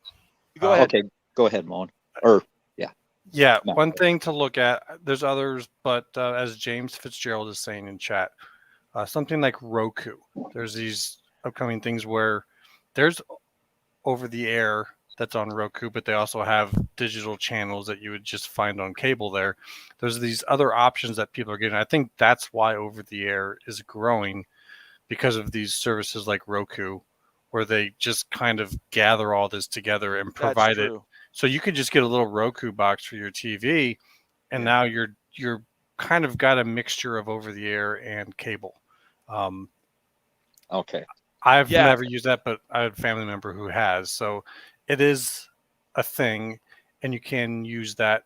So that's where I would guess over the air is growing, as Moen says. Okay. Right. And some of that's built into TVs now. I own Samsung TVs, and I get Samsung TV Plus that has, it basically operates like Pluto, where, it does have, I think, Ions on there. It is. Yeah, there's a few. My local channels aren't on there. I have to use I have YouTube TV. I have an OTA antenna, and I have HBO Max. Oh, HBO Max is another one that I should add to that list. Right. That's basically all I have. But YouTube TV is nice because it's light cable, but it's like $70 a month. Get all my sports on there during college football. It's nice because you can flip through like 6 games. Right. At the top of the screen. So see, I'm a different demographic than you guys. I am strictly cable when it comes to college football, and there's a lot of people I think that are like me because I can get like 5 or 6 games, boom, boom, just use the last button. I can go from game to game to game. So if the Pac is no longer on cable and it's just on Apple, I can't easily get to it. And so I'm actually going to watch less Pac games than I have in the future. So they're really kind of retreating if they don't have anything on cable. They're retreating away from the general fan base and just trying to provide an option for their specific fans, which we already know isn't a lot of people compared to other areas of the country. So I think, like you said, it's a bridge, and that's about it. And if people think that the cable companies are just going to go off into the night and die quietly, Right. I think that they're wrong. I think that cable is slow to change, but eventually they're going to start to go more a la carte when they have to in order to survive. So people are going to, at some point in the future, going to be able to start getting just sports stuff a la carte, Right. without And that's all the rest. See, and that's what I've heard is because of all of the cord cutting, the cable, rather than increase the subscription money, they've actually had to start paying out less to the distributors, which ESPN, I think, took a cut. I would have to look into that. Somebody said something like it used to be like $8 and now it's down to like it's around $6 that they're getting per subscriber, because it's the cable companies, not that they're going broke, but No. And I don't think it's going to be like a la carte, as Conundrum is saying in chat. It's more like small packages that suit you best. Well, they have that right now. Yeah, they you do, can do, and it's going to go more and more in that direction. right. You have like the motel package, and then I think give me everything. Bob Iger said that that ESPN was going a la carte. They might. Yeah. The direct-to-consumer model that he visions is you buy ESPN, you buy ESPN2, you buy, and you can take as many as you want or don't take any, but you can isolate that from the rest of your service, and you'll just click the ESPN app and you'll watch games there. You won't even get it. You on a separate stream, you might be able to get it in a package. Looks like Greg wants to join you. Oh my gosh! Or they'll put it in a bundle. If it's Disney, it'll be in a bundle with Hulu and Disney Plus. Okay, Greg, if you're watching, click that link. Is it Flugar or Schwain? It is. It's Flugar. So it's Flugs. I want everybody to know that I feel honored to have Greg Flugar coming on the show if he actually clicks the button. And in the future, believe it or not, there might be some collabs stuff coming. It's really important to me to get all as many viewpoints into my shows as possible, and he's definitely one of those people. BR was going to leave, and then he heard that Greg might stick around. So, hey, Greg, I gave you the link. Here, Greg, I'll send it to you. I'll send it to you in a DM too. I'm sorry, I should have done that. Yeah, I think we've got a market and a technology shift. Right. And so I mean, it's not the right time, but it is, if that makes sense. It does. Okay, I DM'd it to you, Greg. So before he joins, as you guys were talking, another question came to mind, and this panel stuff, by the way, really gets me off. So if the commitment is to Apple, let's just say it is, and I think that's the only way they get the money that they're looking for. But they're trading it for exposure, but you're making the long play, which is what Larry has talked about ad nauseum. So has Ude. They're banking on that 5 to 7 year horizon. Doesn't that run into the realities of 2026, the end of the Big 12, Big 10 deal in 29? I mean, the headwinds to say you're going to sign a Gore for longer than even 2 or 3 years, that's the part I don't understand. I don't understand. The math doesn't work out in my head. What if there is no Gore and Apple is going to end up having to pay each PAC school individually? Right. All a Gore is, right, exactly. Like, you don't sign a Gore, and that's what I keep laughing about is, like, if you don't sign a grant of rights, it just means you're an independent. Right. That's all it is. The conference isn't going to but there's no security. For you. Yeah, there's no security in that, though. But if it's just a short-term bridge, then it's fine. Right. Which is what they've been saying. All right, Greg, thanks for joining the show. I appreciate you watching today. I feel honored for that. Great. Can you hear me? I all can hear you, just like we practiced last night. I got a loud voice, so no, you're good. It's all good. Thanks for letting me. I've been watching you guys, listening to you guys. Great panel. 5 fantastic guys. I have a question because I have been talking to people all day. Now I'm getting off the subject, however, about TV, cable, and everything. Is that okay? Of course. Okay, I got a question because I've been talking with people all day. And Pac-12 Media Day, George Kliakoff gets in front of the mic. Already laughing. Okay, Punchline. I think we can. No, it's not a joke. I think we can all agree. I think there's consensus among us six that there will not be a media deal to be announced. There probably won't be a media deal that's completed, right? I think we can all agree with that. Right. So Yep.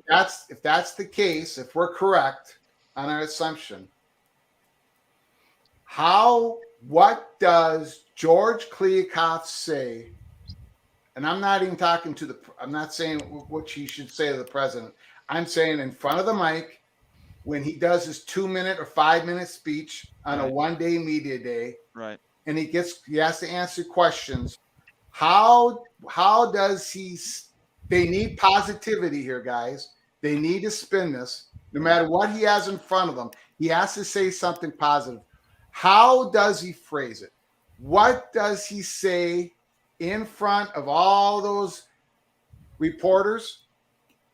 Not just John Wilden and Casano, but he's talking in front of Pete Thamel. He's talking in front of Brett McMurphy. He's talking in front of Dennis Dodd. He's talking in front of all of them. What does he say about the media negotiations? How does he phrase it? Anyone of you, we'll go in order. Just somebody go. Well, if I was his PR guy and I was working with him on it, number one, he'd have to pay me a lot of money. Two, I would say you need to continue to turn it around to what you have looking at your season this year in football, because the Pac season this year looks pretty good. But that's going to get really old because that's going to be like almost every question, because at least half of those questions are going to come down about the TV deal. Yeah. But yeah, I think he's going to say something like conundrum is. We're not discussing that right now. We're here to discuss, how many teams we have challenging for the conference this year. We have 5 or 6 or 7 amazing quarterbacks that could all be first rounders. You're just going to have to deflect. The Pac-12 has a fantastic story to tell this year about their football. No question about it. Almost every team in the conference has a great storyline in front of them. Utah trying to become the 3rd time Pac-12 championship in a row. Cameron Rising, is he going to be healthy? That whole thing. Every school, Dante Moore, is he going to start first week? Over and over and over, all the schools have a fantastic storyline. But my question is, because people are talking about this, my question is specifically on him explaining where the media negotiations are right now. How is he going to, or how should he, take either one, how is he going to phrase this in front of these national reporters? Everyone's going to be watching this. Does he say something like, well, we continue on. I think we're going to have something by such and such a date? Or how does he do it? If Apple is the partner, that's the white knight everybody seems to be waiting on. And I have not heard anything. In fact, I've heard the opposite about Fox and ESPN. They don't want any part of it. I know that people poo-poo that idea, but I've heard from multiple media sources that have told me that relationship with those two partners really kind of broke last fall. But if we're talking about just what he says, I think he immediately deflects the first question, pretty much makes it clear he's not going to answer it, and he talks football. Okay. That's my opinion. I can tell you what he should say, and it's pretty simple. He should come out and say, we're in talks with our partners. They're awesome, but out of respect for them, they've asked for anonymity until we get this all out and we can announce this with them. So out of respect for our TV, our media partners, or whatever he wants to call it, they've asked for anonymity at this point, and we just need to respect that, and we're working on the details. But we're in line. Have a great deal. That's it. Two-Masta here is saying Two-Masta is saying no one who doesn't want to follow BYU. Oh, I clicked on the wrong damn thing. I apologize. This is a sports show, guys. We're talking about collegiate stuff. I'm not going to get into social questions. Conundrum asks a good question. Kliavkov will only take written questions previously submitted by the press. Is that true? I don't think so. I think the best way for George Kliavkov to handle this is he opens with a self-deprecating joke of his tendency to say stupid things, and then he has to take the situation head on. He's got to show his leadership. He can't deflect and say, no, we're just not going to discuss it. I don't think that he can try and salesman speak it, so to say, with, well, we want to protect the anonymity of our, I think he needs to come forward and say, hey, look, this has been an arduous process for us. We're working on it. I know it's painful for everybody involved that we don't have one yet, especially our schools and universities. And we don't want these media days to be taken up by this. We want the focus to be on these kids, these schools, these coaches. But just know that I'm doing my best to get this media deal done. And it's going to be the best media deal that we can produce for our institutions. I hope for Pac-12 sake, for the schools, and they all want to stay together. I hope they're able to leak, not from George Kliavkov in front of the mic, but somebody in the Pac-12 leak into some media other than Kazano and Wilner, somebody else, leak something positive about the media negotiations. It doesn't even have to give a media company's name, because they probably don't want that out there. But right. something positive has to be said about the media negotiations, in my opinion. This Friday, this coming. Right, it's coming. We're in a countdown at this point. Yes, Greg. Yeah, because, and you guys know how I feel about it, or what I've heard about it. Let's put it that way. They don't have until the start of the football season. They don't have, their time is nil. They need something positive to happen. right. It has to happen now. There's no more kicking the can down the road. Real quick, I don't know if Moen answered, but really quick, I just want to let Jason know that I sent you a link, Jason, if you want to join the show. If that's what you want to do, we can do that. All right. So, Moen, what's your opinion about that? I think it was a great question. Regarding what what George Kliavkov could say, I already answered that. I think. Oh, I apologize. Self-deprecating joke, and then he needs to take it head on. Yeah, sorry. I'm sorry about that, Moen. I didn't catch that. I hope he doesn't do it that, Moen. I mean, I get humility, but I think this is the wrong time to come out like with a humility type approach. I get it. You need levity in that room. You need levity. Yeah, I agree with Greg. Come out with something that's shining a little bit. Positive. Something. And hopefully Robert Robbins is not in the room, because anytime anything half positive comes out, that guy uncorks his mouth and acts like a dummy. So do you think that's an accident, or do you think that's intentional? I think it's posturing. I think that I was told, and I did this on Greg's show about 6 weeks ago. My guy told me, the same one that told me about the Apple's going to do a game day and all this other stuff, that there's been the equal revenue thing was an issue. And it was, I hate to say it, the Big 12 was leverage for not so much Utah, but for Colorado and Arizona. Right. It was. And so, and from what I heard, Stanford was even involved, thinking they're worth $60 billion.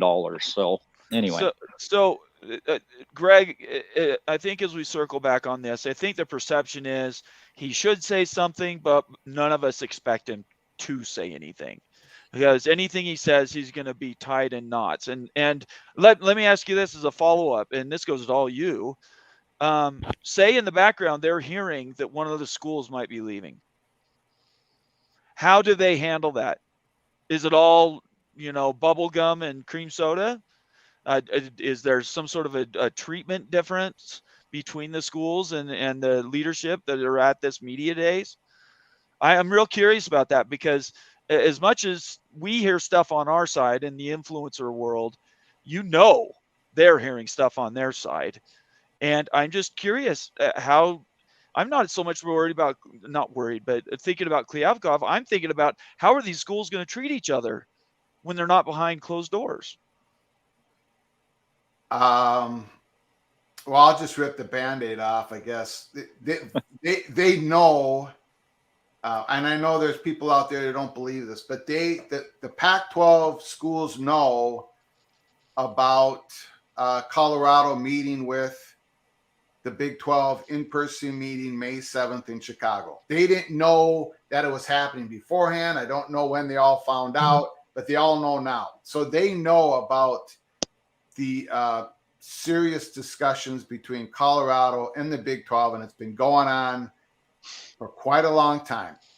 They know it. So does that mean they treat Colorado any differently in the meeting? No, but they know they know how serious this is. No matter what other people are saying on the internet and on the message boards and Twitter, saying that there's been no talks, nothing serious is going on. It's happening, guys. It's happening. It's been happening. And I really think that George Kliavkov has to bring it by this Friday. He's got to have some sort of end game in sight to show the Pac-12 presidents, or we're going to have some stuff happening. That's how serious this is right now. Comment from Baylor Patrick. He's saying, I don't know. Don't all 10 Pac schools pretty much know at this point what the media deal is? I don't think so. I don't think they do. No. I've heard they do. That. I've heard they do. Right. My Larry source did hear says that. they do. Right. My source says that there was an offer put down a long time ago. So. And it's been sitting there how long, Larry? Oh, since February? Are we talking about the Apple idea, Yeah. or are we talking about broadcasters? No, Apple came in in February. In fact, I don't know. You know what? Greg would be a great one to ask this of. I heard rumblings. Maybe he can confirm, deny, or call it bull crap. I heard that Amazon was willing to pay more than NBC for the third tier rights. Did you hear anything about that? At the Big Ten you're talking about? For the Big Ten? Yeah. Yeah. That's correct. For tier 3, they were willing to pay. Incredible. Well, it's not so much. It's not tier 3. Okay. What it is, and again, none of this, they haven't signed the long form. I mean, none of this is official, but it's expected to be where CBS and NBC will flip back and forth, picking the second game of each week during the season. And in some of those weeks, they might even get the first pick. So it's not going to be a clear cut. Fox gets the number 1 pick for every single game every single week during the season. Mostly they will. And then CBS and NBC will flip the second choice during the week. But it's supposedly CBS and NBC might get the best top pick for one certain week during the schedule. So it's not tier 3. It's tier 2, tier 1. But yes, Amazon offered more than $350 million that it took NBC to get those. But, the Big Ten looked at it and they said, streaming is not quite there yet. We're going to take NBC. Okay. Yeah. Go ahead, please. I was going to ask you guys a question as well about Pac-12 Media Day. I'm looking at the schedule right now. And do you guys think it's a slight that Deion Sanders in Colorado were given the second to last talking point, not till 6:20 p.m.? Whereas the first coach, Kyle Whittingham with Utah, starts at 11:45 a.m. Who's the last coach? Chip Kelly, UCLA, the person who talks to the media the worst of all coaches. Yeah. I don't think it's a slide. I think it's on purpose. Absolutely. Yeah. Well, on purpose, yes, but Yeah. as a slide of if you would think that Deion Sanders, media is going to be buzzing to hear from this guy at media day, and Right. I guess maybe it's to keep Right. people there the whole time, maybe. But let's circle back. You talked about people treating Colorado maybe differently. Right. Colorado's not the only school that was talking to another conference. Of course. Washington, Oregon, Cal, Stanford, That's, we're all talking to the Big Ten. yeah, I was just using them as an example. I'm thinking the entire group. You got a bunch of guys that want to punch each other in the arm, and other Right. people So, want I to run mean, them over with their car. So Right. It's a bit hypocrisy for those 4 left coast schools to right. be throwing any shade at Colorado because they did it first. Of course. Yeah, you're right. And I think getting back to Larry's comment about Bobby Robbins, the president of Arizona, coming in and stepping on the toes of some of the messaging that the Pac-12 has from time to time, and it's frustrating and all that. President Robbins is very much into sports. He knows of all the presidents, he is the sports guy. So he's very, very sensitive about the exposure part of this. So is Arizona State. So I think that's why he keeps stepping in and saying, wait, there's no grant of rights, signing grant of rights, verbal agreement. I don't know anything about that. And he keeps talking about this being a business decision. And he's very, very up to date on what is a valuable media deal. It's probably a good deal that he's part of the executive committee now for the Pac-12, the 3 presidents, Stanford, Washington State, and Arizona. I think he's the guy who really is the knowledgeable one of the presidents when it comes to sports. There was somebody that said they just assumed he already knew, and that president's club, that 3 with the leadership they had before, that of course everybody else knew everything. They were transparent. I think it was Ute who said he thought that for sure everybody knew the same information. I said that I think that's a little naive. What do you guys think about that? Taylor Randall was in charge of the communication for Utah to communicate, Right. and I can guarantee you, Utah, they're dialed in. They don't goof around, and Okay. so he knew. Okay.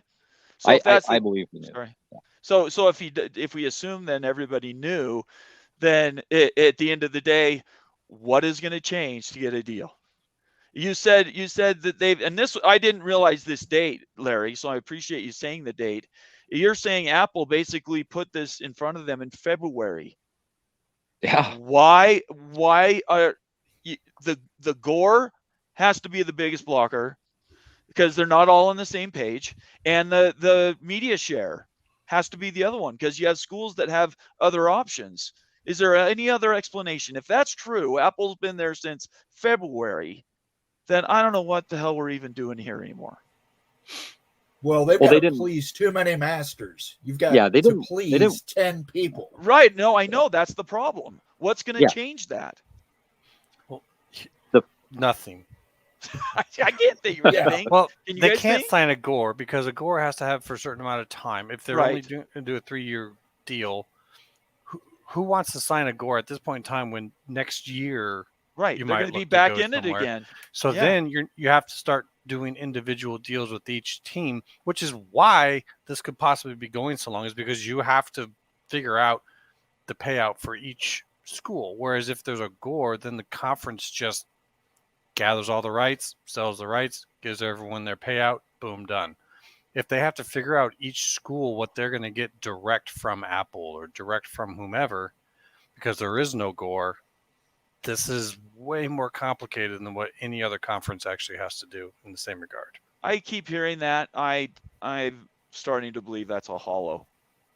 I mean, I'm not saying that's the case, but I think it's completely toothless. They've been saying would be that independent. forever.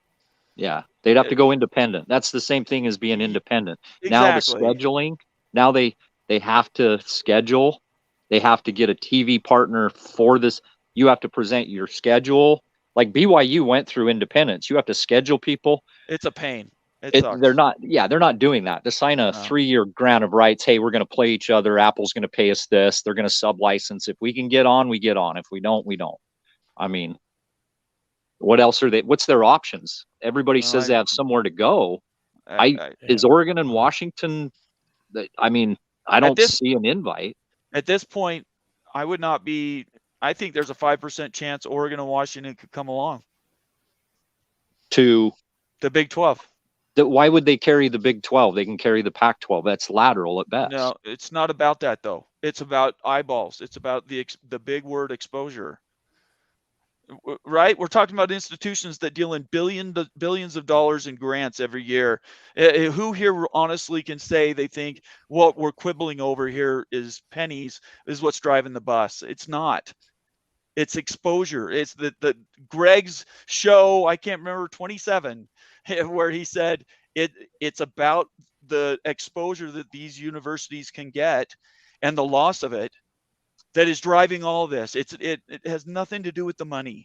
Right. We need to exposure quit talking about the money. Exposure is going to be changing in 3 years. Okay, but that's 3 years. Why not cash out right now? And go where? To the Big 12 for 2 years? No. 5 years. Why not? There's a 99-year grant of rights that everybody gets out of. That you've got to pay 2 years. Doesn't matter if your media rights up or not. You have to pay 2 years of what your media rights is, even if it expires. You still have to pay. So if it's $31 million, you're $62 million to get out of that conference, even if the media deal's up. Unless you get a special thing in your contract joining in where you actually don't have. Which you think the Angry 8 want another Texas and Oklahoma coming in for 2 years? They could just be on for the ride for a few hours. I'm saying if I was your Mark, I would give one team that agreement, one school that agreement to come over, because one more school that leaves the pack could have a very large detrimental effect to what the pack is trying to do right now. That's what I would do if that was my paid position to do. I would say, Colorado or whomever, if you come over and you join right now, I'll put in your contract that you do not have to pay an exit fee of any kind in order to leave in 1 year, 2 years, 3 years. I don't care. I just want you to leave the pack and come join us right now. Right. But you're going to run into so many legal issues. Why? You're basically setting a precedent. You can't just give one team a special consideration. Why not? This is the issue with Notre Dame and the ACC. If Notre Dame breaks that contract, that's what's going to allow every one of those other schools to break that contract. Haven't every school that's in the Big Ten had a somewhat different contract coming in? No, they've had different. They've had different payouts. Payouts are different from setting special rules like exit fees and things like that. Because what if say Kansas gets poached by the Big Ten, and they say, "Well, Kansas, you owe us $62 million," and Kansas says, "No, you gave that deal to them. We have to get the same deal." And we'll see you in court to prove it. Okay, I agree with you on that. Like, they would have to get the approval of every single president on this to do this, knowing that this is how you get the log jam broken. I'm with you on that. You're making sense. I'm just saying, I don't think that it's an impossibility. If you really want things to happen sooner rather than later, and as Greg has talked about on his show a lot, and I've tried to pound out too, is 2026 is a very finite time away. And when you start to look at how long it takes to get these things working, if you were to announce it now, you don't have much time to do this. So at some point in time, some things that are precedents, some things that are unique or abnormal may have to be done. The 99-year gore is tissue paper thin. These universities have the money to do these things. Oklahoma and Texas, no problem. Sure. We've written you a check. Here's my debit card. The amount of money that they're dealing with when you look at a total payout over 5 years of $250 million for your school versus a total payout of $100 million or $1 billion in the same time period, or even half that, $500 million.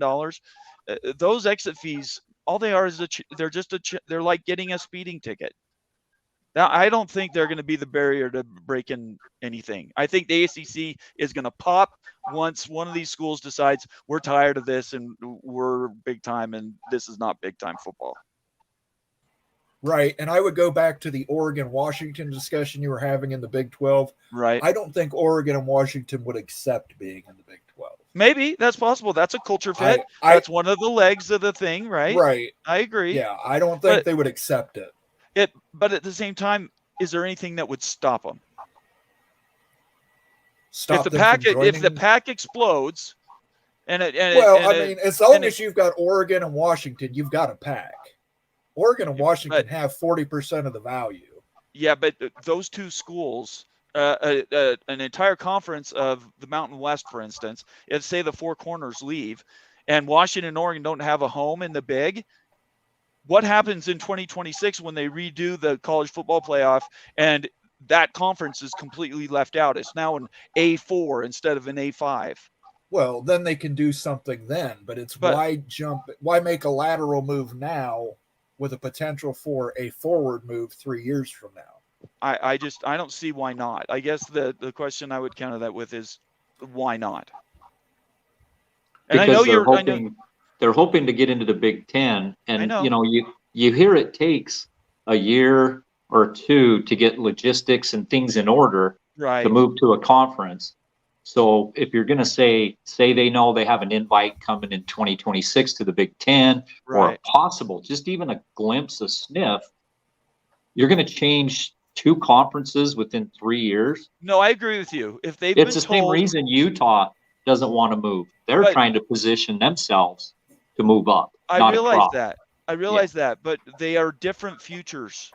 Those two schools have a different future than Utah. They might end up in the same place, but the timetables are completely different. And my only point about, and we can get off this, but the Pac-12, when Klyavkov stands up there, and this is where Greg's first question came up, he has to present a face that says, we are confident in our future. And if he can't do that, I think the next day you could lose one or two schools. I really believe that. Entirely possible. I think Greg's right. They know it's already dictated. If somebody's gone, they're going. The conference already knows, in my opinion. Okay. That's I think Greg's got it on there. Everybody knows what everybody else is doing. Okay. I really think that they do. Moen, is that what you're going to say?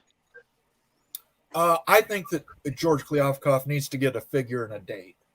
We've heard 2 weeks for the last 2 weeks for the last 2 weeks for the last 2 weeks. If he can't get him a deal, he needs to at least give him a deadline that says, hey, we're going to have something for you to sign by this date that's going to pay you this amount with this much exposure. Okay. And if he can't provide that to him, you can't fault him for leaving. All right. Yeah, that's fair. I want to call out really quick a super chat from B for Holy Smokes, Cloak and Dagger, Greg being here. I appreciate it, Greg, as always. We don't need to really extend this any longer unless you guys had something that you particularly wanted to bring up. Just know from my standpoint, we are literally in a death march for the next week. I don't do shows on Sundays. But for the next week, I'm going to do a show every day, and I'm sure Greg's probably going to do the same thing. We are in countdown mode. That's all I was trying to get to. Yeah. Whatever happens next Friday, I think will then be quickly followed by other things. Go ahead, Greg. In terms of Colorado, they did ask for some special stuff in that meeting on May 7th in Chicago, but they were turned down. So they're not going to get treated any differently than any of the current Big 12 schools. They wanted guaranteed on linear, and the network said nope, we're going to do what we do with the Big 12 media package. So I think Colorado. The 2 year, I call it a 2 year exit fee. It's not really a grant of rights. It's a 2 year exit fee within the 99 year thing in the Big 12 bylaws. I don't think that would hold. I don't think that would stop any school from joining the Big 12. And then if they had an idea that they would have a shot at joining the Big 10, I don't think that would hold anybody back. I agree with Nathan that he said Oregon and Washington, a 5% chance of the Big 12. I asked her right now tonight, I would say good 10% chance, 1 out of 10 shot, because of course I think there's a 30% chance. Still, I think there's about a 30% chance they'll be joining the Big 10 throughout this mess. So I'll end it with this. I don't think, from everything we know, that Kliavkoff has much more space left. And I think he needs to deliver some goods on the 21st. We don't think that now there's been a lot of projections given to the presidents, but there really hasn't been an offer.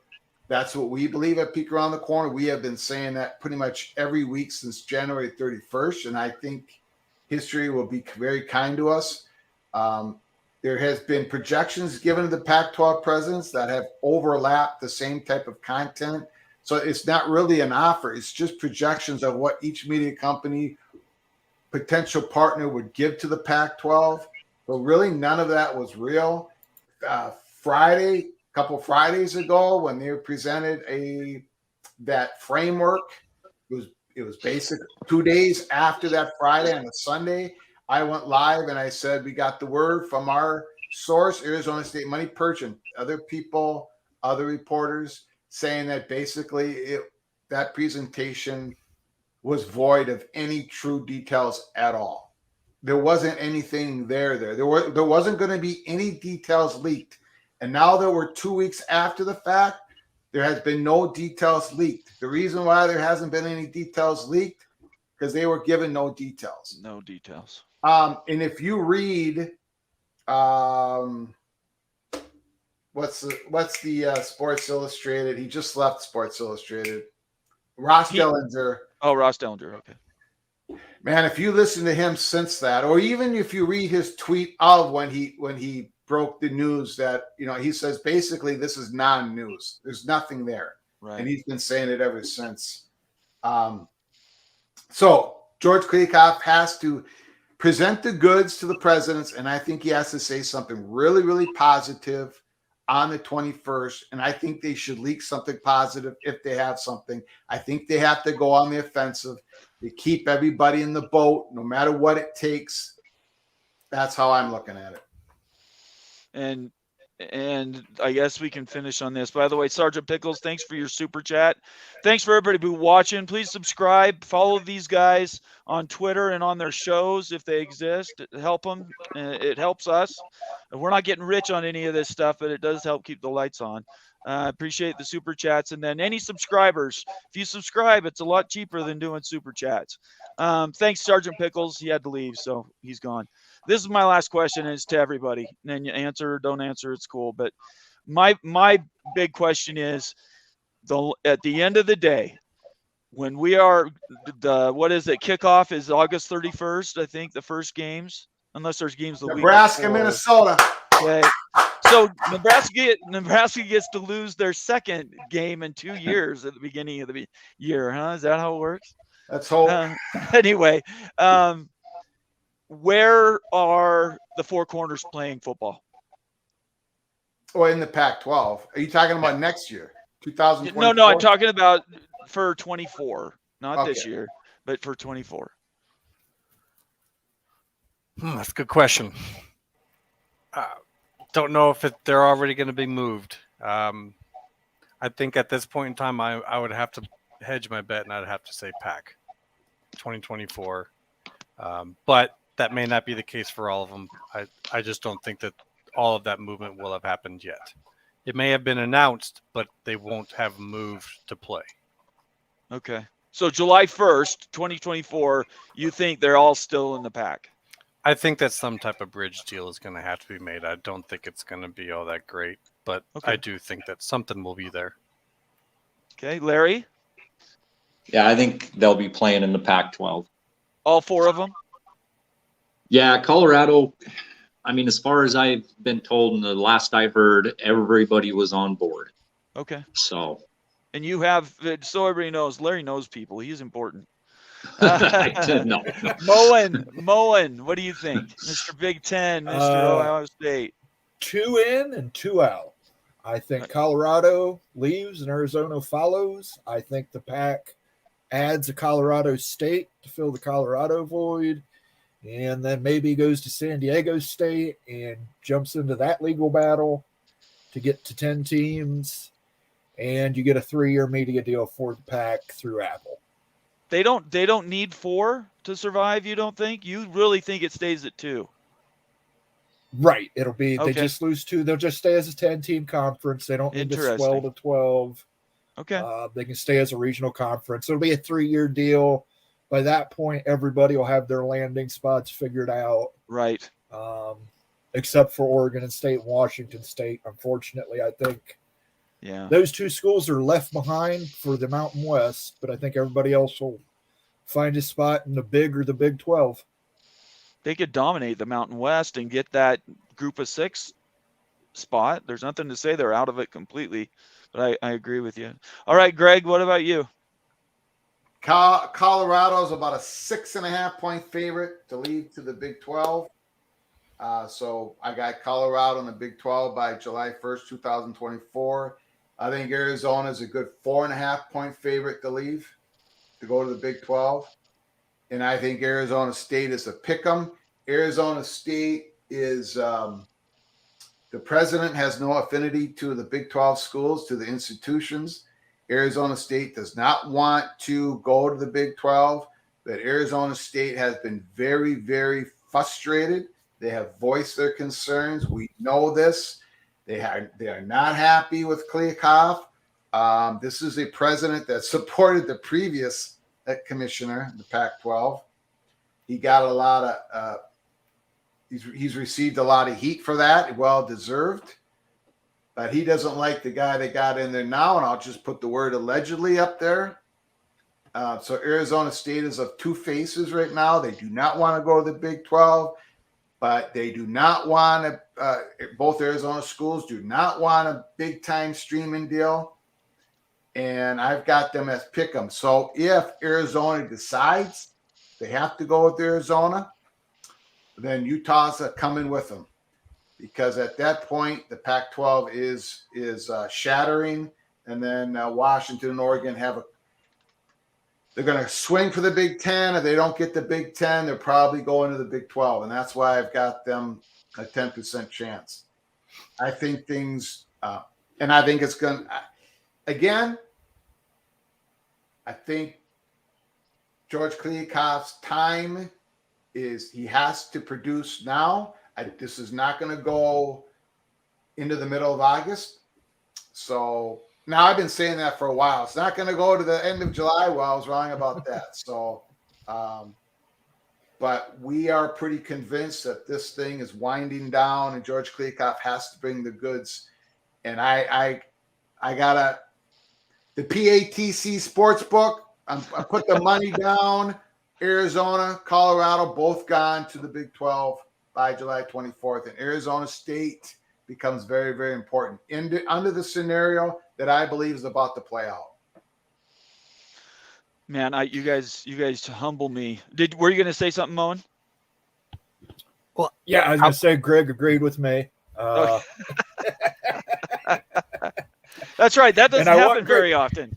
And yeah, Greg, put the PATC money. Let's get some spread picks. Let's start picking against the spread so some of us can make some money here. Yeah, I'll get to that. I'm thinking of taking Texas. What is the line right now in Texas at Alabama? So I'm thinking Texas. You guys take Alabama, you'll win, because I think I'm hot on Texas in that first game. So I would like to say, if I could real quick, yeah, I actually do disagree with Moen, and I want to say this for the Oregon State and Washington State fans out there to have a little bit of hope. I do have you in my projections for getting into the Big 12 eventually in the end. I don't think you're going to be left out. Look at that. They are in my 25. Immaculate came in at the end with his 25 number, which we love here on this show.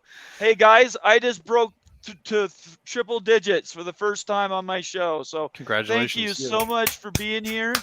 And we're going to continue to do these things. If you're not following these guys, please follow them on Twitter, other social media. Certainly follow Greg on his show, Peek Around the Corner.